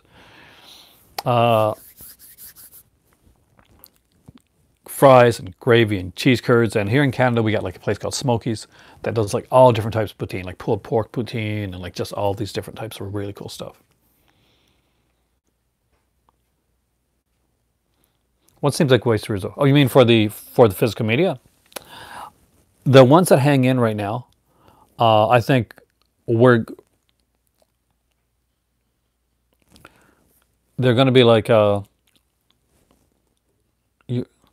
I think that they're gonna make it. I think that there's going to be a renaissance in collecting physical media. Right now, these like boutique companies are doing really well because before, yes, there's a more of a casual market for physical media. The casual person is dropping off and doing a lot of streaming, right? They're doing the streaming stuff. There's all these streaming services, and they're buying the occasional movie at the Walmart, that type of thing.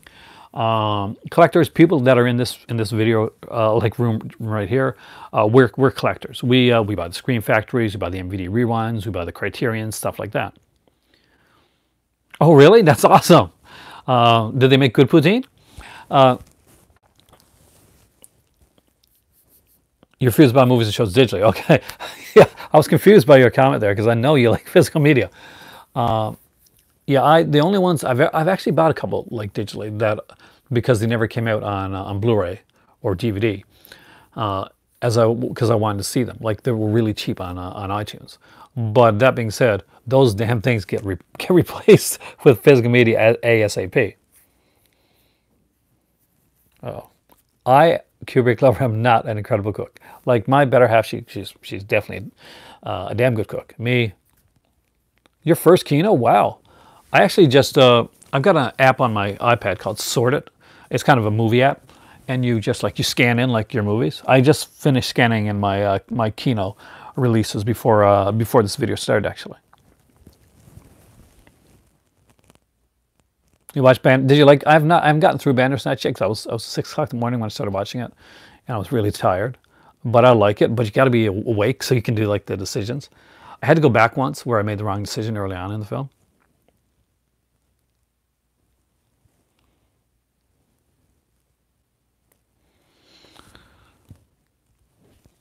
But yeah, physical media all the way, and I think the companies that stick with physical media are going to be happy that they did in the long run. Yep.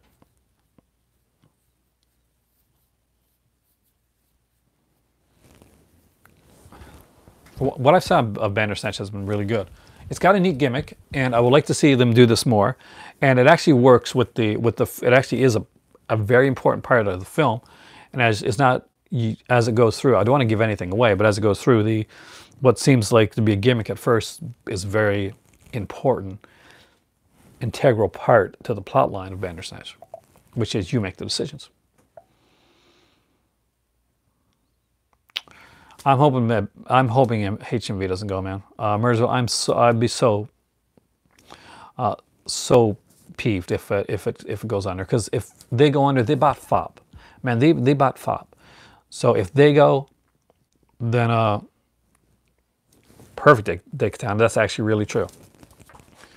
The less places we got to get physical media, like people say, well, I can buy it cheaper online. You can buy it cheaper online now because there's that choice. But like Dekatana just mentioned, when we can't go to a brick and mortar store and pick up any physical media, when our choices become more and more limited, then that enables online to actually up the prices, and that's what we can look forward to if a lot of the brick and mortar places abandon like selling physical media. That's what's going to happen if we don't have the HMVs and the FOPs of the world, and the HMVs and the FOPs are really, really needed. Trust me, if I had the money, HMV would still be here in Canada because I would have bought that damn thing. Yeah. Cartel is the perfect word there.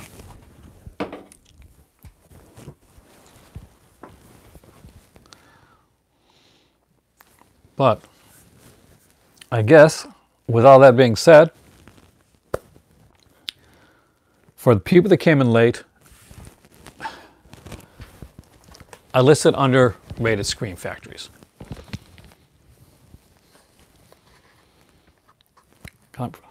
For me, comic books, I gotta be able to hold them.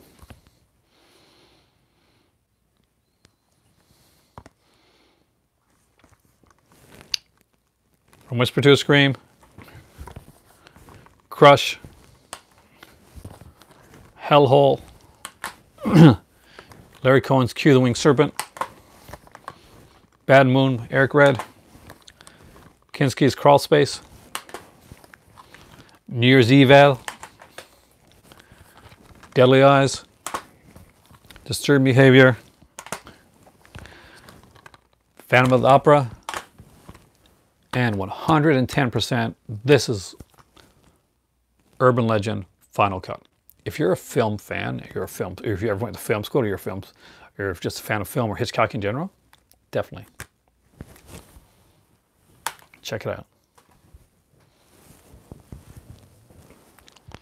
Digital comic books, sadly, it's kind of the way that it's gone for a lot of people. Me, I love the atmosphere of the comic book store. I love going into a comic shop. I haven't done it in a while. I've been there, but not in the way that I used to. I used to collect comics like hardcore. Especially during the boom, the comic boom. Sequel's fun. Don't go into the sequel expecting the first film. It's fun in its own way. And definitely check it out. Definitely. Because it's a lot of fun. The first film has much bigger actors and stuff like that, but there's certain aspects of the sequel. There's a sequence in the sequel, and I mentioned it on here before with the kidney stealing sequence. Bloody brilliant. I've got my comic collection, which is kind of small now compared to what it used to be. I love going through my my stuff. Yeah, FYE is kind of different for your entertainment, right? The Canada doesn't have any FYEs either. We're very limited with what we have right now. We had obviously we had HMV after you did. You guys lost HMV before we did. We actually had it for I think another year or so before it went out, and because it went in the US first, right? Urban Legends, both of them, put them on your list. Great. I actually did a video early on. If you look at my early videos, I had one person this is kind of funny. It was look, I think it was my Scream Factory, one I was really upset about the, what was it? That release, oh God, Nightbreed release. Yeah, he was really upset with me. It was you're drinking during your video and you're whispering too low. People might actually want to watch your video. Thumbing this down. And I thought, well, at least you're passionate about it. But it was nice. It was he thumbed me down with heart. But yeah, I did early on. I used to do a lot of comic book reviews when the new 52 started. Which is already gone now. It's already been erased. I used to do comic book reviews from the new 52. I've shown. I did one on here recently. I did a kind of a midnight booked club type of thing, and I showed a lot of some comics in there, some graphic novels and stuff that I had. Some of my favorite graphic novels, stuff like Lock and Key and Grimm's Fairy Tales, Sandman, stuff like that. But I haven't really shown my comic book collection because it's not really large enough now. That's what my better half said.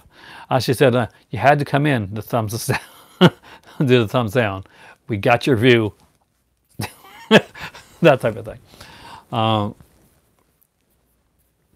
But no, I do really appreciate it. Anytime anybody thumbs up the video or makes a comment or shares it or tweets. I've been lucky enough that Brian from Just a Disc has actually been kind enough to actually tweet at some of my videos, and it's gotten people to look into some of the stuff that I've done, and I'm actually really grateful for that, because I don't have as big a music collection as I want. Could be clever, and music is another thing that I used to have a lot of as well. But, oh, my kitty cat. Yes, baby? Oh, he's meowing. He's asking for something. Hello? Wow. My cat is here. I have 3 cats. So if you're new to my channel, I'm a huge animal lover. Little known fact, I originally had a dog, a Newfoundland dog, when I was growing up. Huge dog. But I love animals. Don't you? You know that? It looks like you got a fright.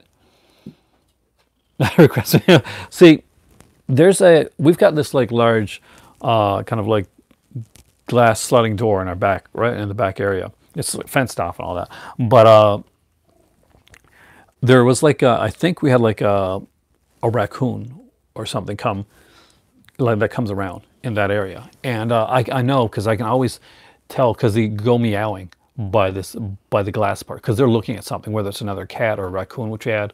And they like kind of they start meowing, get all tense and stuff, and I'll go over and whatever it is, like it goes, but I can see the paw prints in the snow, and that's definitely where he was right now. We got like a little cat like thing put up on top there of one of those cat trees where they can actually climb up. He's very. Do what I like the Predator. I haven't seen the new one. If that's when you're talking, do you mean the one done by what's that? I love the writer, the director. The Nice Guys was one of my favorite movies of the year that came out. But I haven't seen the new one yet. I still got to see it. Much like the other things, I never saw it in theater, so I do want to buy the 4K. I do have the 4K of the original Predator, but I don't have the new Predator yet. So I unfortunately cannot talk on that one until I get it, because I'd be lying to you and I'm saying yes, I like these essence of the film, but no, I still have to see it. What do you think? Do you want to see Predator? This is my kitty cat. Yep, that is James one. This is Bruno, also known as Zoolander, because he turned away, but he's got a very expressive face. And he does this type of thing.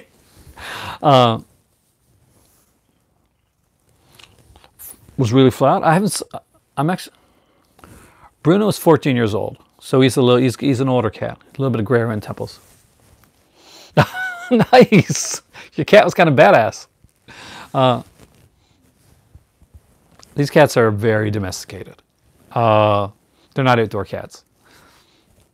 We lived in the city originally. Hey, Bruno. See? Hello from a wolf. There you go. But he's very much like, he's an attention. He's definitely an attention. Or he never used to be. Like, totally. He was like, do I think Disney will hire James Gunn to complete Guardians of the Galaxy? I don't think they will. I don't think they should have let him go in the first place. That's just my opinion. I know that there's differing opinions on the stuff that he said and did. But Gunn is going to be. I think that that the DC aspect of it is definitely going to be there now. That he's going to be looking towards like Suicide Squad and stuff like that. The thing is that Disney went all in too early. Now this is just my opinion, and like, yeah, like they'll definitely use aspects of a script, but I think that they're going to wait on Guardians now, unless it's like there's a part in Guardians 3 that's a cornerstone. They can actually probably wait on it. Like obviously Batista is not very happy. I hated Suicide Squad. Man, I'm more than mad. I hated Suicide Squad. It sucked. It really did. Like, this is that's where I differ from a lot of people. I think Will Smith was good, and I think Margot Robbie were good, but I think the movie overall was really, really bad. It was badly directed. They did a horrible Joker. Like, I can't believe they had Jared Leto and they messed it up that bad. And I don't think it was his fault. I just think it's the way it was directed. It was the way that it was written. So yeah, I'll agree with you. Meh for sure, but like heavy meh on Suicide Squad. But that's the thing. I think that if it's being done by the same director as Suicide Squad, I don't have any hopes for it. But you liked it, yeah. No, you're not the only person. I actually got some friends that really liked it. But I do think that that James Gunn can save it. I think that it's not beyond saving. Like, obviously, the villain's horrible in the first Suicide Squad movie. And it's not the actress' fault. It's just a very generic villain. Wacky, wavy, inflatable tube man villain. That's what it seemed like. And yet another beam from the sky destroying the Earth, because why not?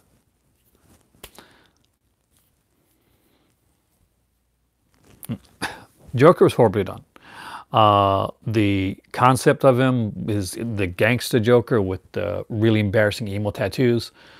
Damaged. Look how damaged I am. Look how damaged I am. Look, you can see. And you know I'm the Joker because there's ha-ha written all on my arm. And I've got a smiley face and everything.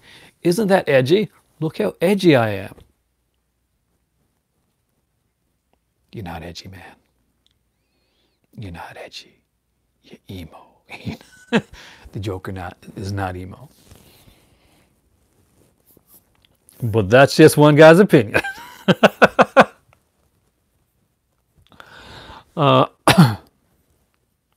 Birds Bay TV series, not that bad. I actually liked it. No, that again, I saw back in the day when I'll be honest with you, we were starving for superhero stuff. Like people forget, like people go, oh DC, oh Marvel, like this is great, this is great. They're getting like one camp or another type of thing. Do you know how freaking lucky we are, man? Yeah, I really want to see the new Joker film. Actually, that's something that I super excited for. Yeah, that is the worst Joker of all time. Jared Leto is a great actor. No, don't get me wrong. Jared Leto's a fantastic actor. It's just the character that he was given was definitely not like the Joker. And I could see him doing a really good Joker if it would have been with a better director and better writing, and not with that makeup look. So if they're going to do a Birds of Prey and they're going to put the Joker in any of that stuff, if they're going to do a Jared Leto Joker film, let him come on it and let him do like a. It wasn't a beautiful film, though, Murdersville. Can you not say that Murder on the Orient Express wasn't like just one of those most beautiful films? The mustache, though, it actually does have a big mustache in the books, and it's just been pared down for cinema. But no, he does have like a larger mustache. It's if you read the books. Which Netflix Marvel series do I think is doing the best? Well. The common conception is to go with Daredevil, which was really good and kind of started the whole thing. However, I don't think Daredevil is the best show. I think that it was really good in the first season, and I think it was okay in the second season. I think it got better again in the third.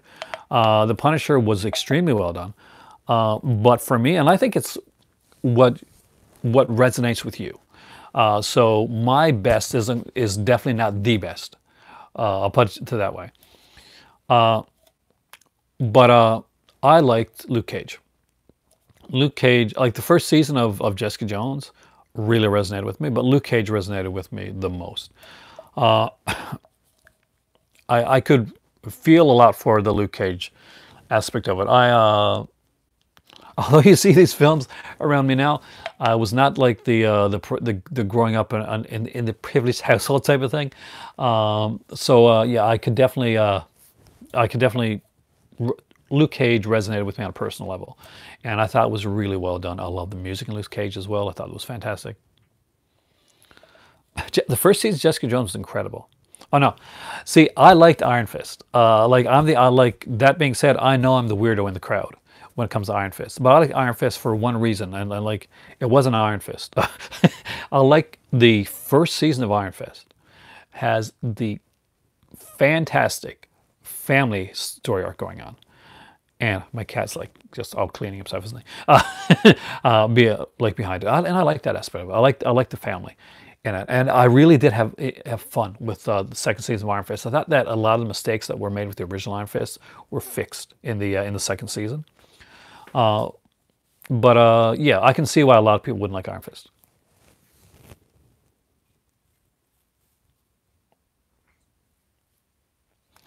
Defenders is okay. I mean, it is what it is. I think Defenders did a good job of finally teaming up, like the Power Man and Iron Fist. What we should have gotten was not 2 shows canceled, but we should have initially gotten after Iron Man. We should have got the Power Man Iron Fist team up. We should have gotten the Daughters of the Dragons.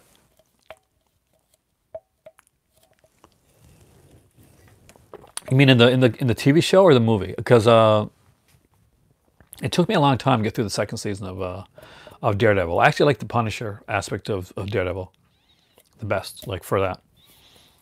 But yeah, there's like, yeah, I would love to see, yeah, the Daughters of the Dragon. I'm a huge fan. I'm a martial arts fan, much like, you know, John Steele is as well. And I know that Leroy, he was here, I'm not sure if he's still here, is a huge fan of martial arts cinema. And I was really looking forward to that. And I'm more of a, I'm an of the streets person. That's how I was brought up. And I'm proud of that. John, I think, understands that. But yeah, Luke Cage for me. That's a long way around for a simple answer. Luke Cage. If you haven't seen Luke Cage, it's really good. The second season is, the first season is really solid. I don't like the villain at the end of the first season, who they went with. I know it was an important character in the comics, but I do think, I cannot go with that. I do like Ben Affleck, but I don't think it's better than Daredevil, because that movie was, you know, it was okay.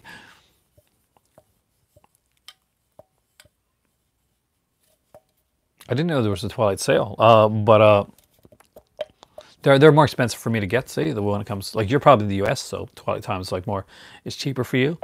Like for me, I buy a lot of UK stuff now, and one of the reasons that I am buying a lot of UK stuff or region free stuff is because in 3 years, hopefully, I'm moving. Oh, Tony Rome movies, nice.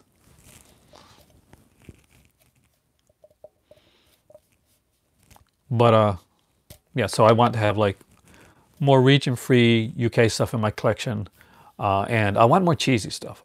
We are having a blast watching like cheesy movies. You know,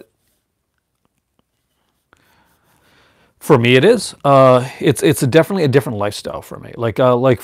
That we rent here. This is, you know, we rent this house. We own property in Morocco. I have the ability to work at my leisure in Morocco and work and do more of this stuff and watch more films and kind of retire, kind of an early retirement.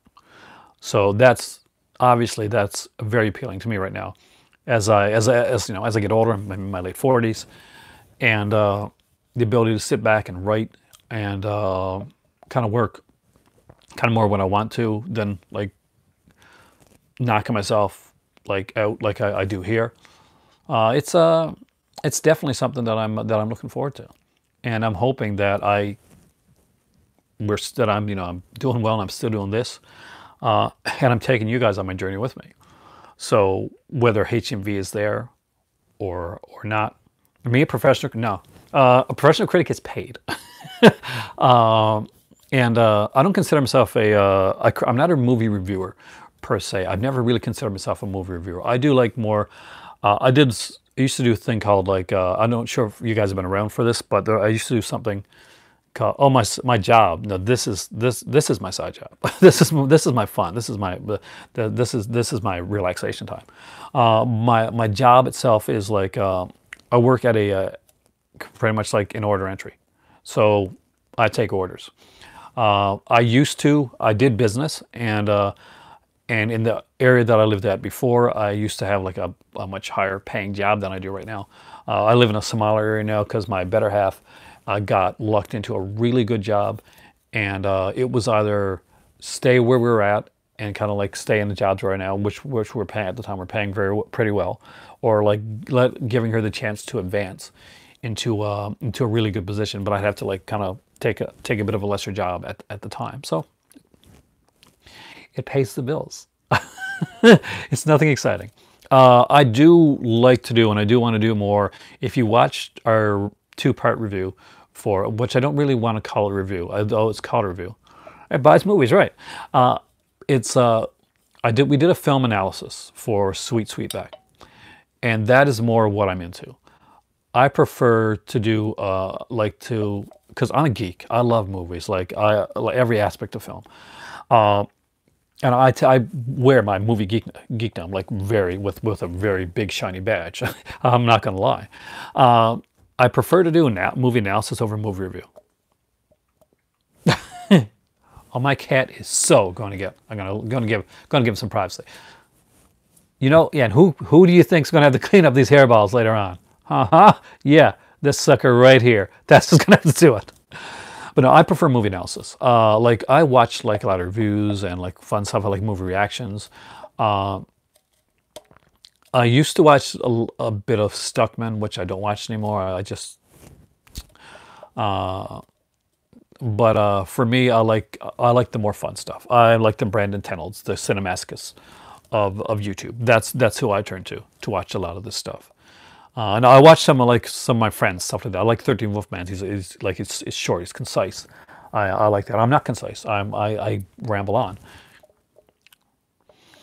And I have found like thanks, Chris. That's the thing. I do want to get deeper into the films.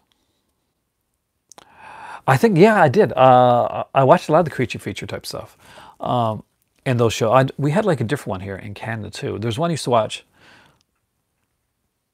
I don't know if I know all those. I know I've seen Cinematoller and I know Cinefix. I'm not sure about the other one. I got to check out the other one. I'm really big on like visual essays. So I love that Arrow does a lot of visual essays. I love anytime I hear like Kat Ellinger or Troy Howarth or someone like that, or Kim Newman's going to be doing a visual essay. That really, I get really excited about that, and I love watching visual essays on YouTube. That is originally, before I started doing my live stream, my channel was going to be, actually, there were going to be less videos, but they were going to be very strongly like visual essays on different like aspects of films and film analysis and going deeper into in different genres and that type of thing. 6 years old watching that is awesome, dude. that is a great experience. I remember one of my early like horror experiences. If you don't mind, I can just share this one here. So my aunt was like babysitting me, and her boyfriend's over, much like a Halloween type of thing. So they were hanging out and doing their thing, and they so put me in front of the TV type of thing to see what's on. And it's late night, and I'm watching CBC Late. CBC is a channel here in Canada. CBC Late Night has on what's that? Don't Be Afraid of the Dark, the original one with Kim Darby. And I'm like watching it. I'm like a kid. I've got the blanket, and I'm like peeking out, petrified. These little creatures are going around. I'm super paranoid. So that was like an early experience for me. The first film I ever saw was I think like a horror film that I can remember. I was like about 4 or 5, I guess, maybe a little bit young, maybe around that age. And I saw like Texas Chainsaw Massacre, the original. I had to drive in. I wasn't supposed to be there, but somebody that was related to me wanted to see it, and I was the person with them at the time, so I had to go and sit in the back seat and watch Texas Chainsaw. So maybe that's why I'm a little bit twisted right now.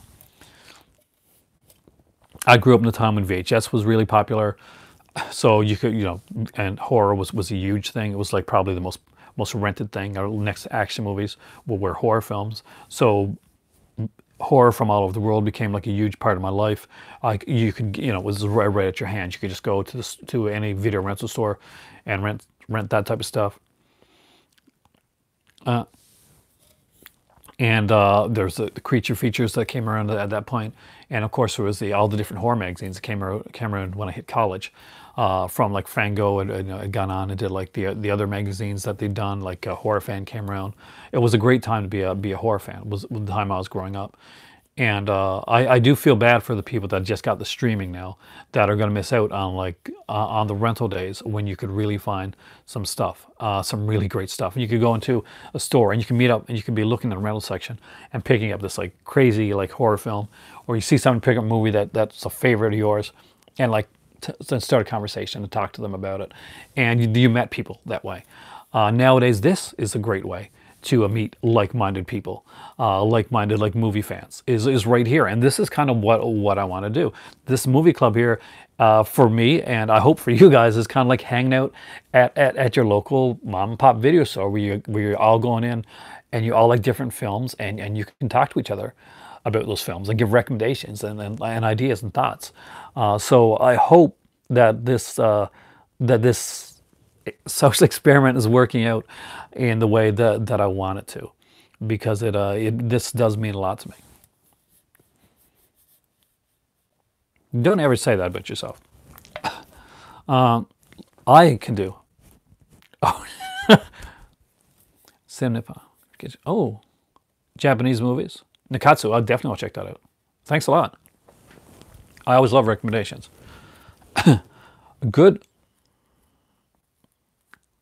friend of mine on here was, it was a guy named Movie Cave Dave. And the Movie Cave Dave loves steelbooks. Really, really great talking, camera work, stuff like that. But for a long time, he didn't see him in front of the camera. He just showed the movie and all that stuff. And he talked about it. He did a great thing. And then he would come on like a Blu-ray Hoarder, otherwise known as Voodoo on here. Basically, he started doing live streams, and like Movie Cave Dave would come on doing live streams, and was definitely one of the stars of that type of stuff. Like John Steele knows that, he came out in front of the camera, so anybody can go on and do and talk like they want. And if you don't feel comfortable being in front of the camera, that's okay. A lot of people don't feel comfortable being in front of the camera. You can always turn it around and show the film. But now, yeah, if you've got a voice, and you can always you can practice up and you let your voice be heard if you want to. Now that being said, you don't have to do anything that you don't want to do or you don't feel comfortable doing. But if you want to do that and you think that you want to get your voice in there, it's always welcome, man. A lot of people on here that you're talking to, like a lot of these people have channels, and that I check out, that I actually really like and I really watch. And yeah, so I always encourage new voices into the YouTube community, because every year a couple like go or retire or something like that, and I've hung in here so far. So who knows? But I'm here for this point. Movie Kid Davidson is a really nice guy, and he's a solidly like. You get some guys who are nice or like kind of surfacely nice. He's not. He actually is super nice, and I really like that. There you go. That's been my experience on YouTube. And anybody here that like, say if you've been on here and you haven't commented, or you haven't felt comfortable doing like a comment, please feel free anytime to comment and say hi. This club is very welcoming. So definitely, say hi, thumbs up, share, tweet my videos. I appreciate all that stuff. Hashtag the movie club. I've been trying to get that hashtag to work on Twitter, but nobody seems to be using it. But I'm still using it because, damn it, I'm going to keep this. I'm going to keep this club going as best as I can for as long as I can. I have to check the time because it's getting later, and I have to work tomorrow, and I have to get up with my better half, who actually she starts work again tomorrow. She had like a bit of a nice long extended vacation. I wish I could say the same, but nope. I have like today was my day off. Trying Instagram. I gotta figure out how to do it, man. I'm not as good with social media as you are, John, but I'm working on it. I'm working on like getting better at that now. I do a lot of like pictures on Instagram. I got to figure out a way to like do the whole aspect of like tweeting my videos. I like getting the link, finding the link on my phone so I can like copy it and tweet it. That's what I got to figure out to do, and then I can do it on my Instagram as well. And any of you guys there that are more adept with social media, that likes this video, that wants to like get your voice heard as well, feel free to tweet the video, especially if you're somebody that's been actually or Instagram video, someone that's been or the link to it that you've been talking on here, or you got a channel do you want to promote, feel free to promote it. That's what this is. This is a club. This is not a one-man show. Obviously, because you guys have complete conversations that I have to go back and rewatch my videos and kind of mute myself so that I can actually find out some of the other stuff you guys are talking about. I do that now.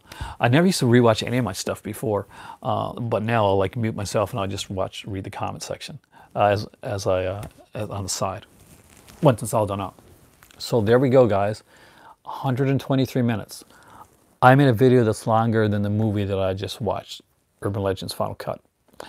I actually like that. You know, when I first came on YouTube, my videos were like, you could only have short videos. You had to have like a certain like amount of like subscribers or views to actually go over like 15 minutes. And I was really excited when I got there, because you used to have about like videos in like 4 and 5 parts. And I don't want to be embarrassed on my early videos because they're my videos, and some of them are not as polished, and I didn't have a microphone, type of thing. But and I do want to get a newer microphone. Yeah, exactly. You remember that. You remember the day Slash Fingers of those. Yeah, 2.5 hours longer than the actual movie. The great documentary though. I'm not a huge fan of Rob Zombie, but the documentary on for Halloween, I think it was the first Halloween, was like 4 hours long. And you know that's longer and more interesting for me than the film itself. But because I actually really, I mean, I would love to sit down and have a drink with Rob Zombie, and because I think we like, yeah, it's is correct me if I'm wrong, but I'm pretty sure it's within 4 hours. Oh man, I look back at my early videos and I'm like, yeah, so I know how you feel, and I'm like, oh. Initially I was gonna put all of them on. I haven't seen Club Mountain. Is that a bad movie? 30. I think you mean 31. I think that's what you meant to put down there. Yeah, that was not the best. My favorite Rob Zombie film is gonna be. Oh, you almost slipped. Was actually Lords of Salem. Hey, kitty. Hey.